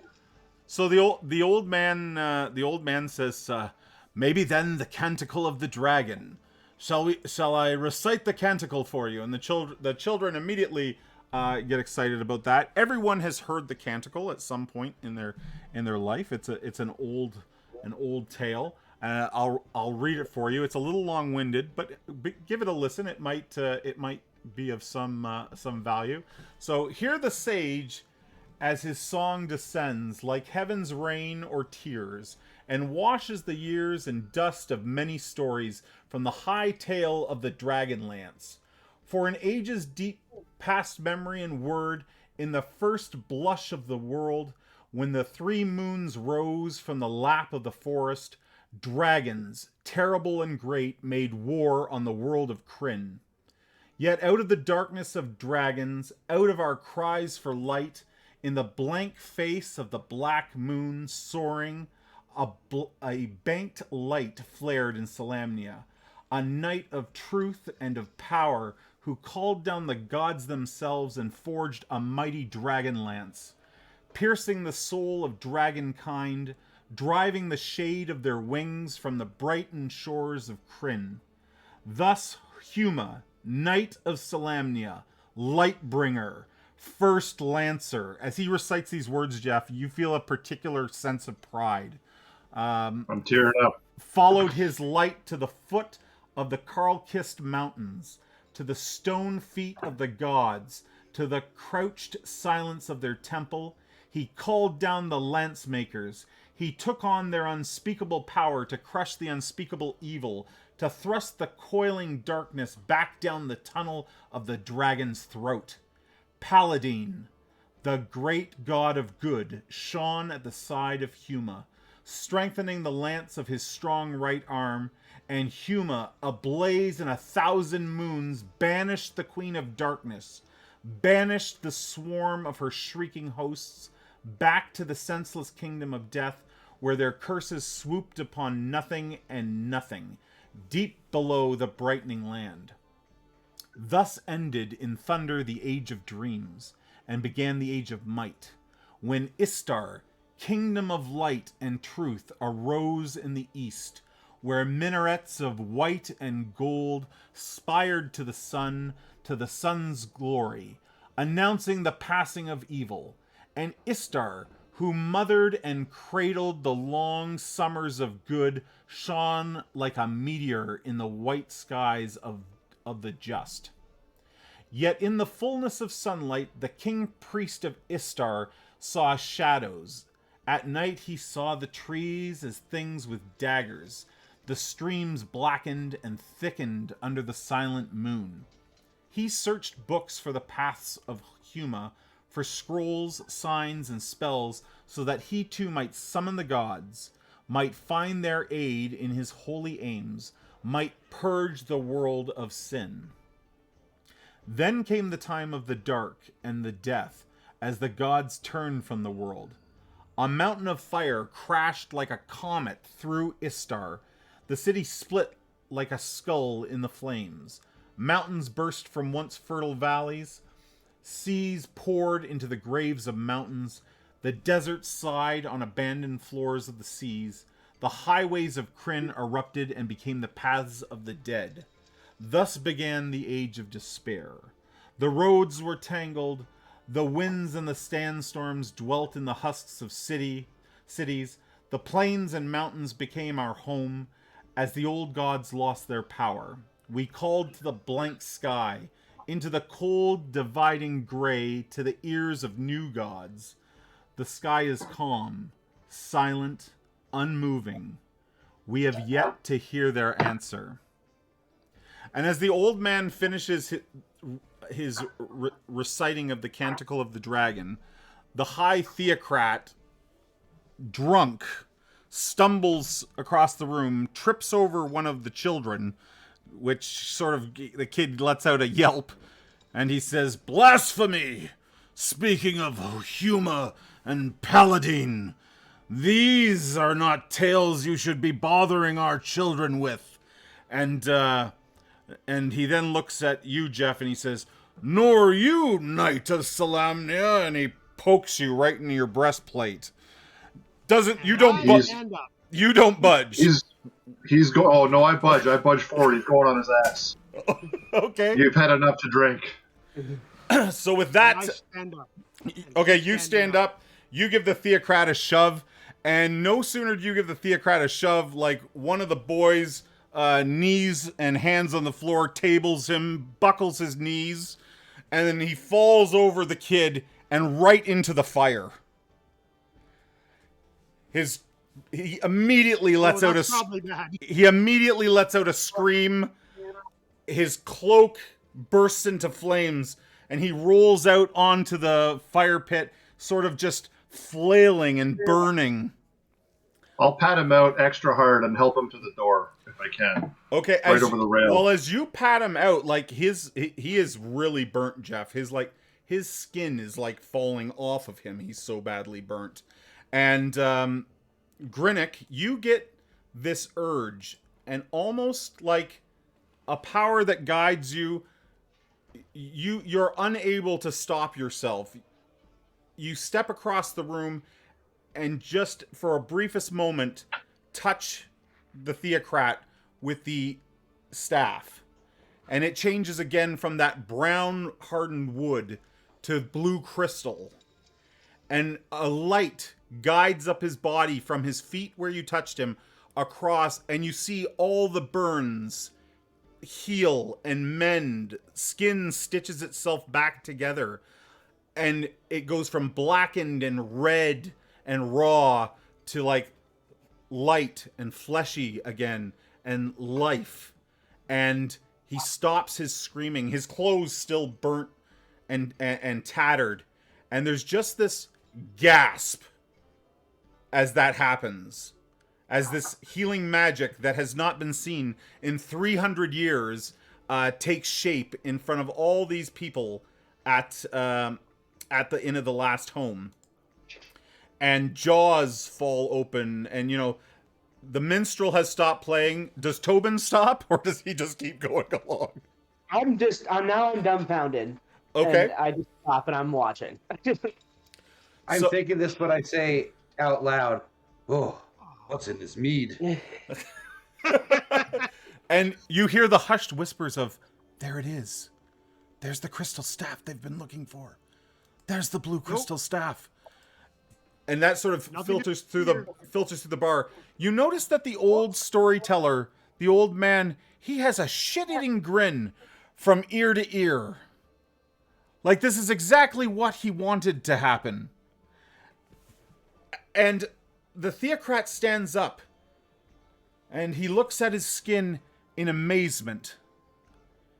And then he looks at everyone around the room whose attention is not on him, but on this dwarven seeker that has healed his wounds, and that the crystal staff shining bright right there in front of him. And he screams, "Impossible! Impossible! You have laid a curse upon me!"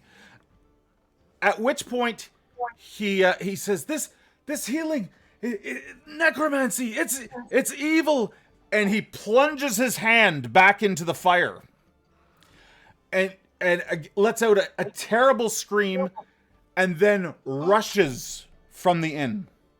And they call me dumb.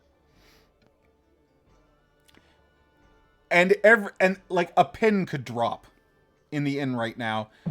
You would hear it. Did that just happen? I think that just happened. I don't know what happened. Okay. Kira would go to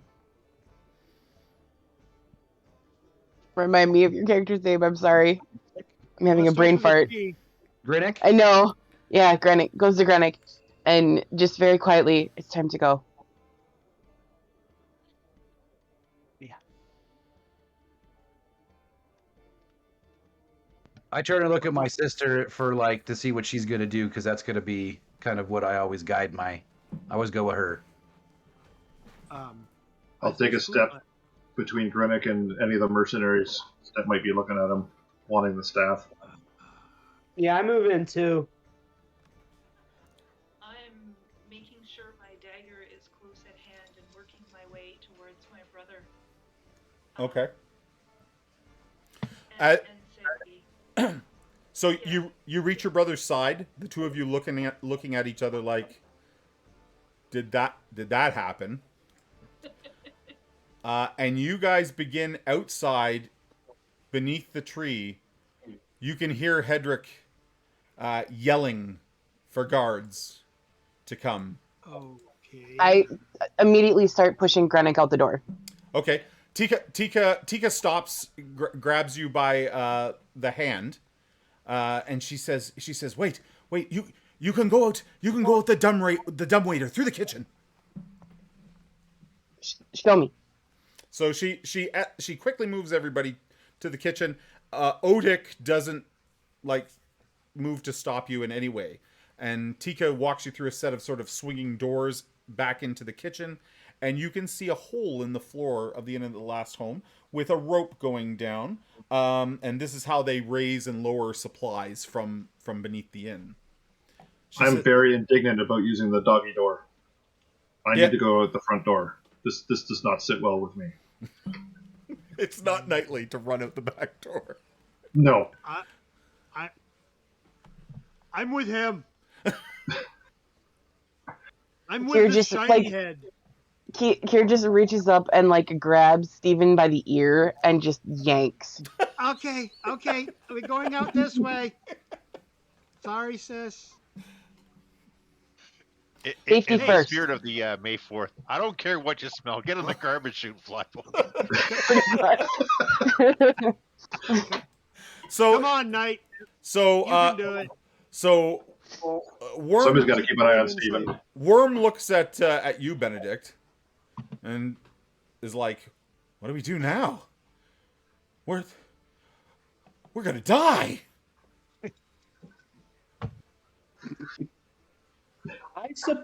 I suggest we leave.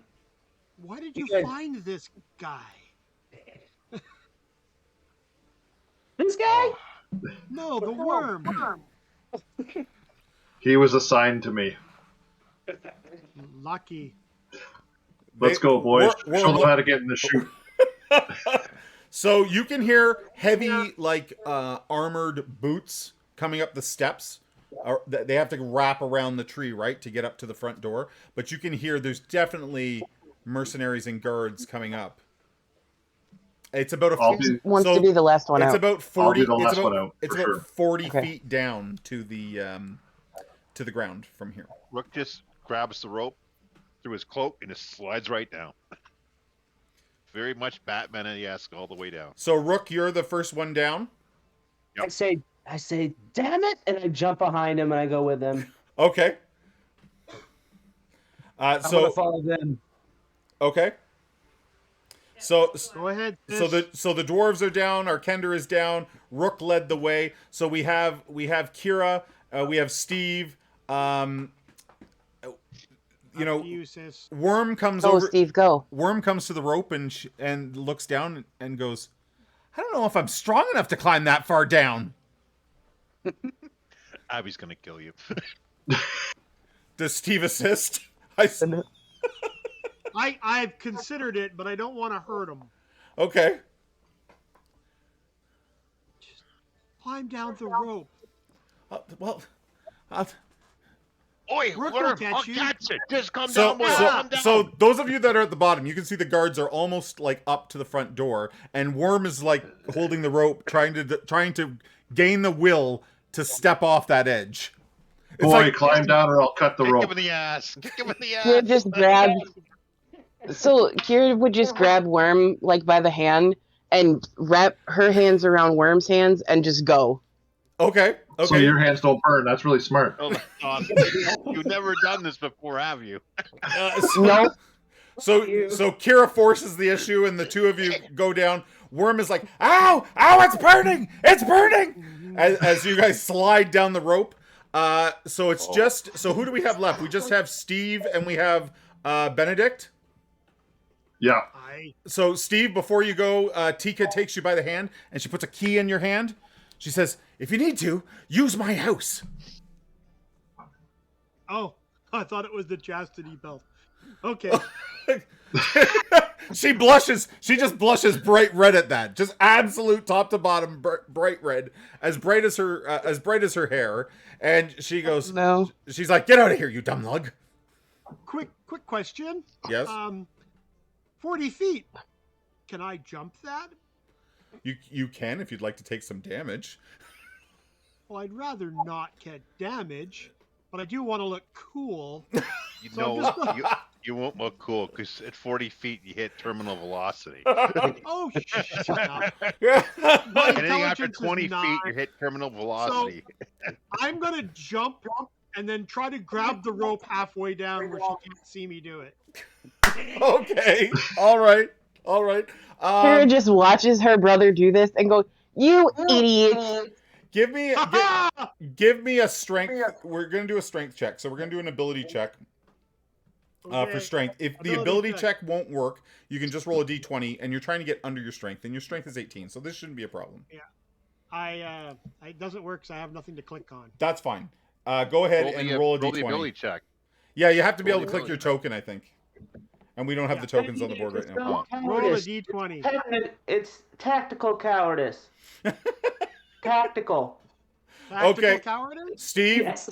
Steve manages to do it just so, and you look like to those below. At first, everyone below is like seeing massive Steve. Steve is like a mountain, remember? So, like reaching terminal, coming out, and velocity, picking up speed, and you're like, he's gonna land on one of us. He's gonna land on one of us. And then he grabs the rope and goes down. Just as Steve leaves, Benedict, you hear the front doors get kicked open, and definitely it sounds like hobgoblins. They're like, "Where are they? Where's the staff?" Come on, Knight! Oh, my mustaches are quivering right now. I'm so mad, but I'll climb down the rope. Okay, so off you go, and like Tika watches you all go down, and she shuts the doors on the trap door on it behind you, and then the 7-8 of you, pardon me, because we have Worm, you're on the ground, and Worm's hands, Kira, are just like raw from you. They'd be jumping bloody. on it. They would be bleeding from something like that. Yeah, they are in bad shape. Thanks for the follow. Who do we have here? Hames, but better. Oh, better. Oh, wow. Better than Haynes. No, Hames. Hams. Done a lot of repelling. Okay, so you're all on the ground, and you can hear the hobgoblins above, and you can see there's torchlights sort of all directions converging on the end of the last home. I think we got to go to Tika's house. They'll know where we live. We must go. I got her bedroom key. Lead the way. Jackpot. Mini good Oh, song. shit. I got to remember where she lives. Yeah, that's awesome. Let's do Kira it. slaps her brother.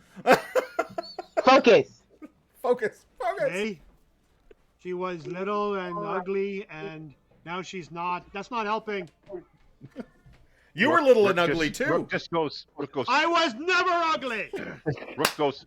Shut up and follow me, you gidget. Let's go. And I make a beeline west. I'll hold them here. You guys get away. A beeline east. Is it just me, or is he intense? Rook is he's intense. Rook's intense. Okay, so Rook starts leading you through the town. Rook, you going like east. You move from like tree to tree. Where are you headed? Headed to number 9, Tila's house, on the map. That's Okay. directly east from where we are. Well played. Well, oh, you got the No map up. metagaming at all. No. Nice. Everybody probably knows where Tika lives. Actually, I don't think that's a. You gave me the map saying we knew the town. I didn't realize Yes, it was exactly. cheating. No, That's not at all. awesome. Not at all. Sorry. No, I was that's listening pretty to my. brilliant. I listened to my dungeon master and take notes. Yeah, it's to the west. It's to the west, and it's not far from here. So the group of you move from tree to tree, and you can tell that there is no small contingency of mercenaries here. There's a lot. This is not like 15, 20 guys. You're looking at maybe 100, maybe 200 mercenaries and hobgoblins. I feel like Tobin's sneaking around. I'm walking rear guard like a petulant 5-year-old because I'm upset we couldn't fight them. Yeah, me Hoping too. that they'll catch up. Tobin, since you're our thief, and we haven't had a, and I can to darken myself so when I crawl, okay. you know, or whatever. Tobin, that's not mud. Thief. That's not mud. That's horse pucky. We haven't had a chance to use your thief skills yet, so let's do that. So do you want to give me a hide in shadows check? Sure. Oh, And yours, Pull it up right because I'm gonna. like I'm gonna sort of use your ability to like, hey, don't stand there. Hey, move over here, type thing. Sure. Well, that's good. I don't listen at all. I was wondering what you were gonna do, Knight. Moose hiding shadows. So if you go to thief skills, there should be hiding shadows. There we go, and it's a success. Well done. So between Rook's sort of like taking the straight and narrow to get there, and Tobin sort of doing his best to hide the group, except for obvious like certain individuals that just walk and to hell with it. I'm walking proudly. In the torchlight. You reach a set of stairs that lead you up into the tree to Tika's very modest home. The key works and the door opens. I see. I'm gonna scurry into Tika's. Okay. I'm gonna wait for Benedict. So Tobin, as you walk in, I mean, you've never been in Tika's house before, and there's so many new things to look at. Oh no. It's like Shiny. shinies, exactly. Ooh, brass knobs. So everybody gets inside. Tika has a lantern hanging from the center of her home, and it's not lit. And there is a fireplace, and there's warm coals there, but certainly not like it's. She maybe used them this morning, and they haven't been used since. And you guys can hear sort of shouts and cries from the town as people begin, as these units of hobgoblins and mercenaries begin to spread out to sort of search the town. I'm standing in the window looking for enemies. Okay. Benny, can I talk to you Is for a moment? Yeah. Benedict. Yes, Stephen? There's small people here that will need your help. Don't get us into a bigger fight than we can handle. Please? Who are you calling small? Not my intent, sir. Okay. Okay. I'm guarding the approach. Excellent. But, like, not right in the window silhouetted. I'll take a small step to the left. Okay. Benedict takes a jump to the left. All right. So Kira, did you have something you wanted to add? Thank you. Yeah, is there like a water pitcher in here or something? Sure. Okay, so like Kira would just set about tending to Worm's hands. Okay. So as you put the water on, she's like immediately, ow, careful. Easy, little one, easy. I know what I'm doing. I looked Thank you after for that tending to the idiot boy. for. Okay. Kira just looks at you like. Yeah, Kira. Anyways. As Kira tends to Worm's hands, and in the little bit of light in here, but you're a half elf. You've got infravision. It's quite clear to Kira that this is not a boy. Yeah. That Worm has. If Worm is a boy, then Worm has some very feminine features. Steve has feminine features, but he also has big hands. And like everything about Worm is just she's maybe 18, 19. Okay. And what race Human. is Worm? She's human. Human. Okay. You can even tell a little bit of her hair is poking out of her hood, and it's been cut short. And you can also see that like she's got a lot of dirt on her face, for lack of a better term. She's I understand. Totally trying to conceal who and what she is. Okay. But it's clear. He's a late bloomer. It's clear. Kira would just look at Worm and just go. She just smiles at you. She's like, he's too busy with swords and armor to even look. That's probably for the best. Now let me see your hands. Yeah, you did quite a number. And like she would like wrap bandage them and stuff. Make sure they're clean. Yes. they're not going to be comfortable for a while, but yeah. Anyone else doing anything in Tika's house? Is there a back door? There's not a back door. There's a back window. Well, then I'm going to look for food. Yes. You find nothing, Steve. A bit of half a loaf of bread, maybe. So Tobin's looking for silverware. He loves silverware. Oh yeah, there's some silverware. There's some silverware like forks, spoons, Yeah. butter knives type thing. What I'm looking for. That's what I'm gonna be. I'm gonna be focused studying the staff to see if I can't find anything that might tell me what's going on. I'm like really into the staff. Okay. All right. And So I'm going to go back outside to find a hiding spot so I can listen to one for the street, so that give everybody early warning. okay, so you slip back out the front door, Rook, and find somewhere to hide. And then as far as the staff goes, so let me just bring that up here.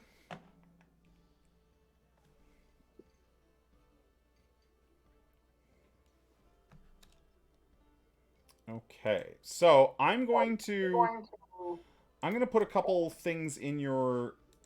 You should be able. Are you able to? You're able to see the staff, right?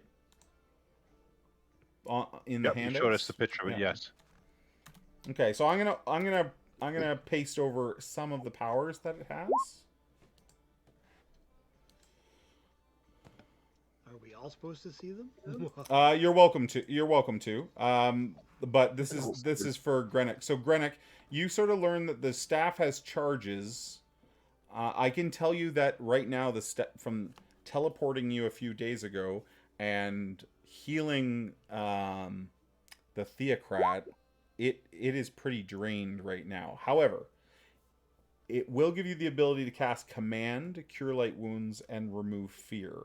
And both of those cost 2 charges to cast. Oh yeah. Okay. We have healing magic. Command, Cure Light Wounds, and what was the third one? Command, Cure Light Wounds, and Remove Fear. And I will tell you this, that the healing that took... It also has an ego, so it has the ability, you feel, to press its will over you. And also you're sure that the healing that it used on the Theocrat would be far more than a Cure Light Wounds spell. Like it had to do some serious healing to mend. Yeah, the Cedar asks if the bread is weapons grade. Yes, like Tika, you don't think Tika eats here very often. Like she probably eats at the inn all the time, right? Odik probably feeds her. So the bread that's here is very stale. Very stale. Maybe there's a few apples that, are sort of reaching their end of days. It doesn't matter. It doesn't matter? Steve eats it? I've got to eat all the time. Okay. It's going to be my main thing. I think since I've figured all this stuff out, I'm going to let the group know what you just said. Okay. So you let them in on that. Mm-hmm. Okay. Oh. Could you deal with this? Because I did eat an arrow. I'm afraid of it. I don't want to use it unless I have to. All right. How ironic is it that we all spent 5 years looking for proof of the gods, and when we come back and the trip is over, it seems to be here waiting for us. It's like it was meant to be. We have to keep it safe. At that point, I agree. Worm speaks up, looking over at Gren, and Worm says, "Where did it come from?" Clearly the gods. I can't make this. Can you make this? No. She looks at Tobin like, of course not. But Grenick's sister found it, right? That's what you said? Yeah. I don't remember where, but the Shining Lady, Grinnick, wanted you to have this, and whatever happens to us, we have to protect the staff.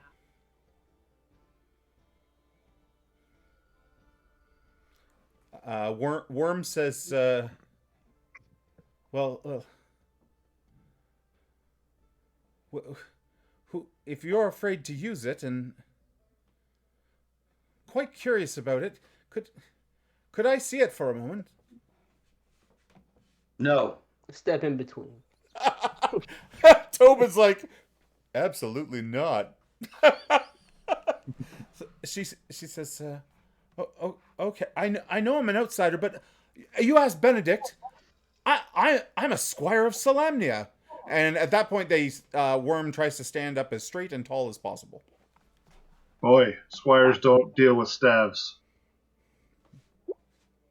Even when he stands, he's squirmy. Worm, a condescending laugh. Worm looks at Benedict and says, Tell them I'm good with books. If I could examine it, I might have read something about it.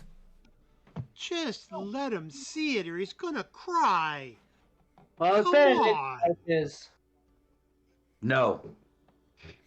No. Well, you heard him. Tough titties. I can tell you, I carried his Perhaps it would be good to have them. I didn't hear what she said. Grinnick laid his hands on it. It's Grinnick's and Grinnick's alone, so back off. Yeah. Worm is like, okay.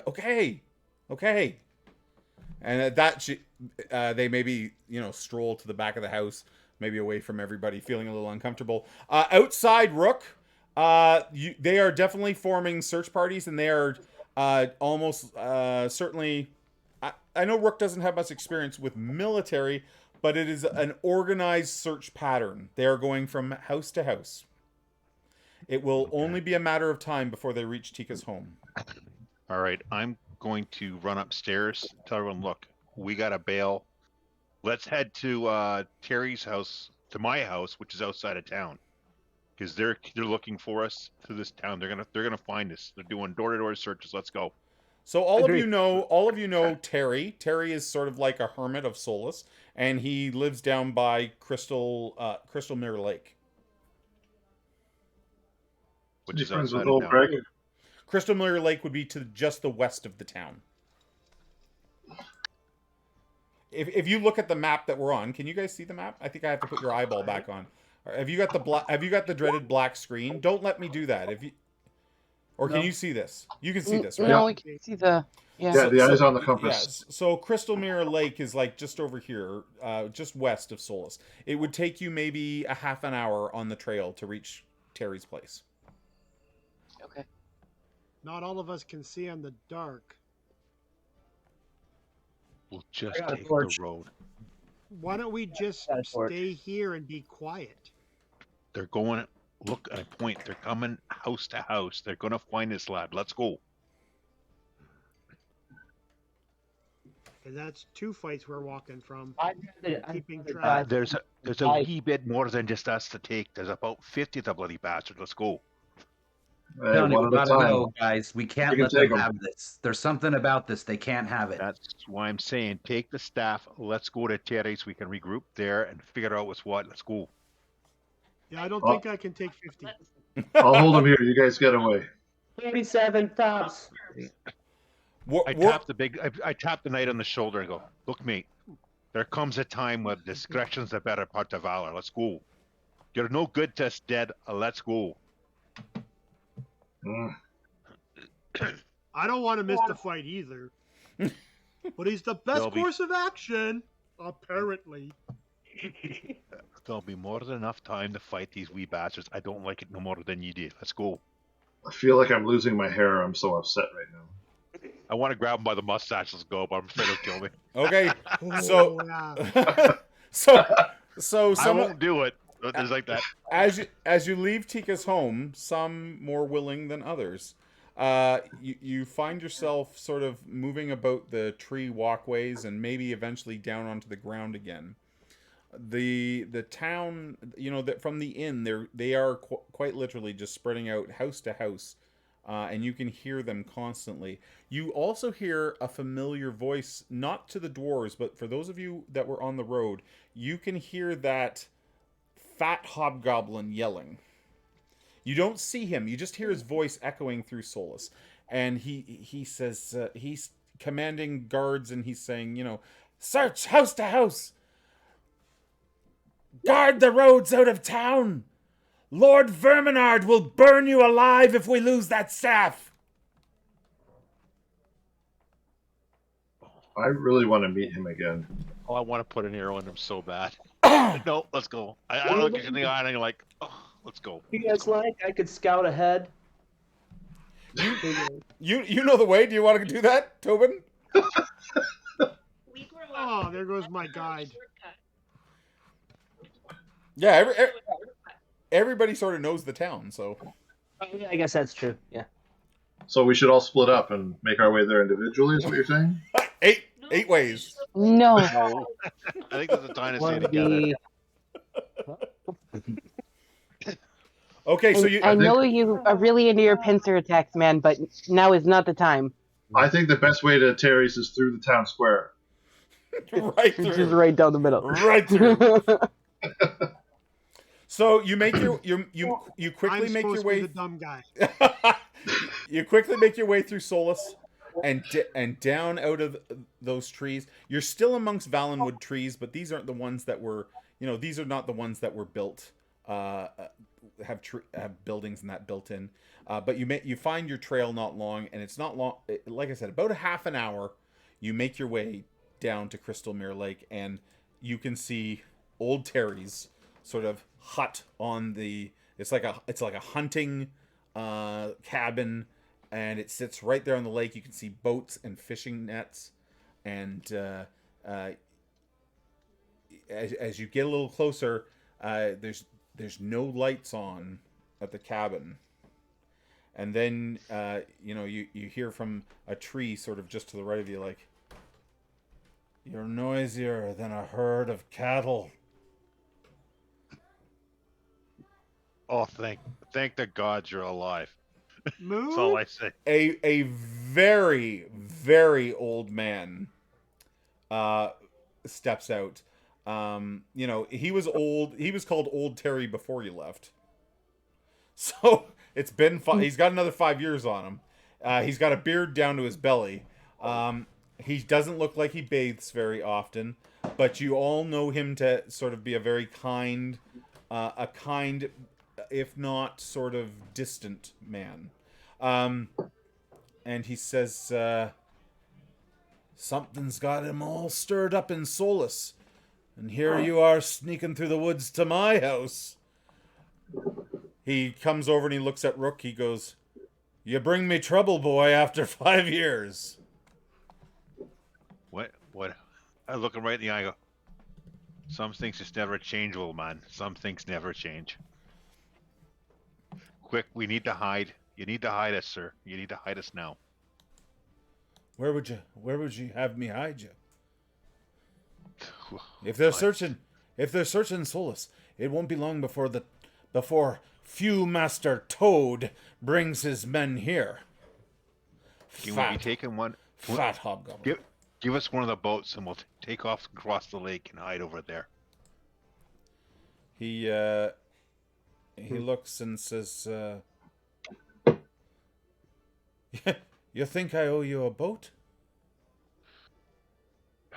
I look him right in the eye and go, "You owe me nothing, but I'm asking for your help. I owe you. You don't owe me." He looks at the rest of you. He nods. I see you've got the Sparkhammer clan with you, or at least 2/3 of it.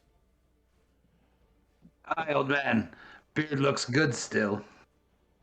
And Kira, the half-elven. We don't have time for this. This man's been chosen by the gods. We have to move. It's about your boat. With that, the man goes, "Chosen by the gods?" And he sees the staff, and he says, "Oh, that's what all the trouble's been about. They've been asking everybody. They've been searching." What makes So I believe He, this answer. he says, the Holy Garden Haven. The Holy Garden Haven are offering a good reward for that. Maybe you best take it to them. No. Okay, little. he has a way with word. You're quite the defiant one today, little Tobin. I think it's with the.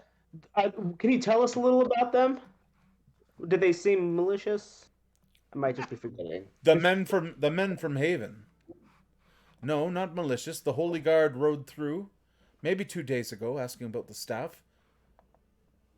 But the goblins and mercenaries have been here much longer than that. Strange men walk the roads in hoods. You best be careful wherever you go. I gotta go somewhere.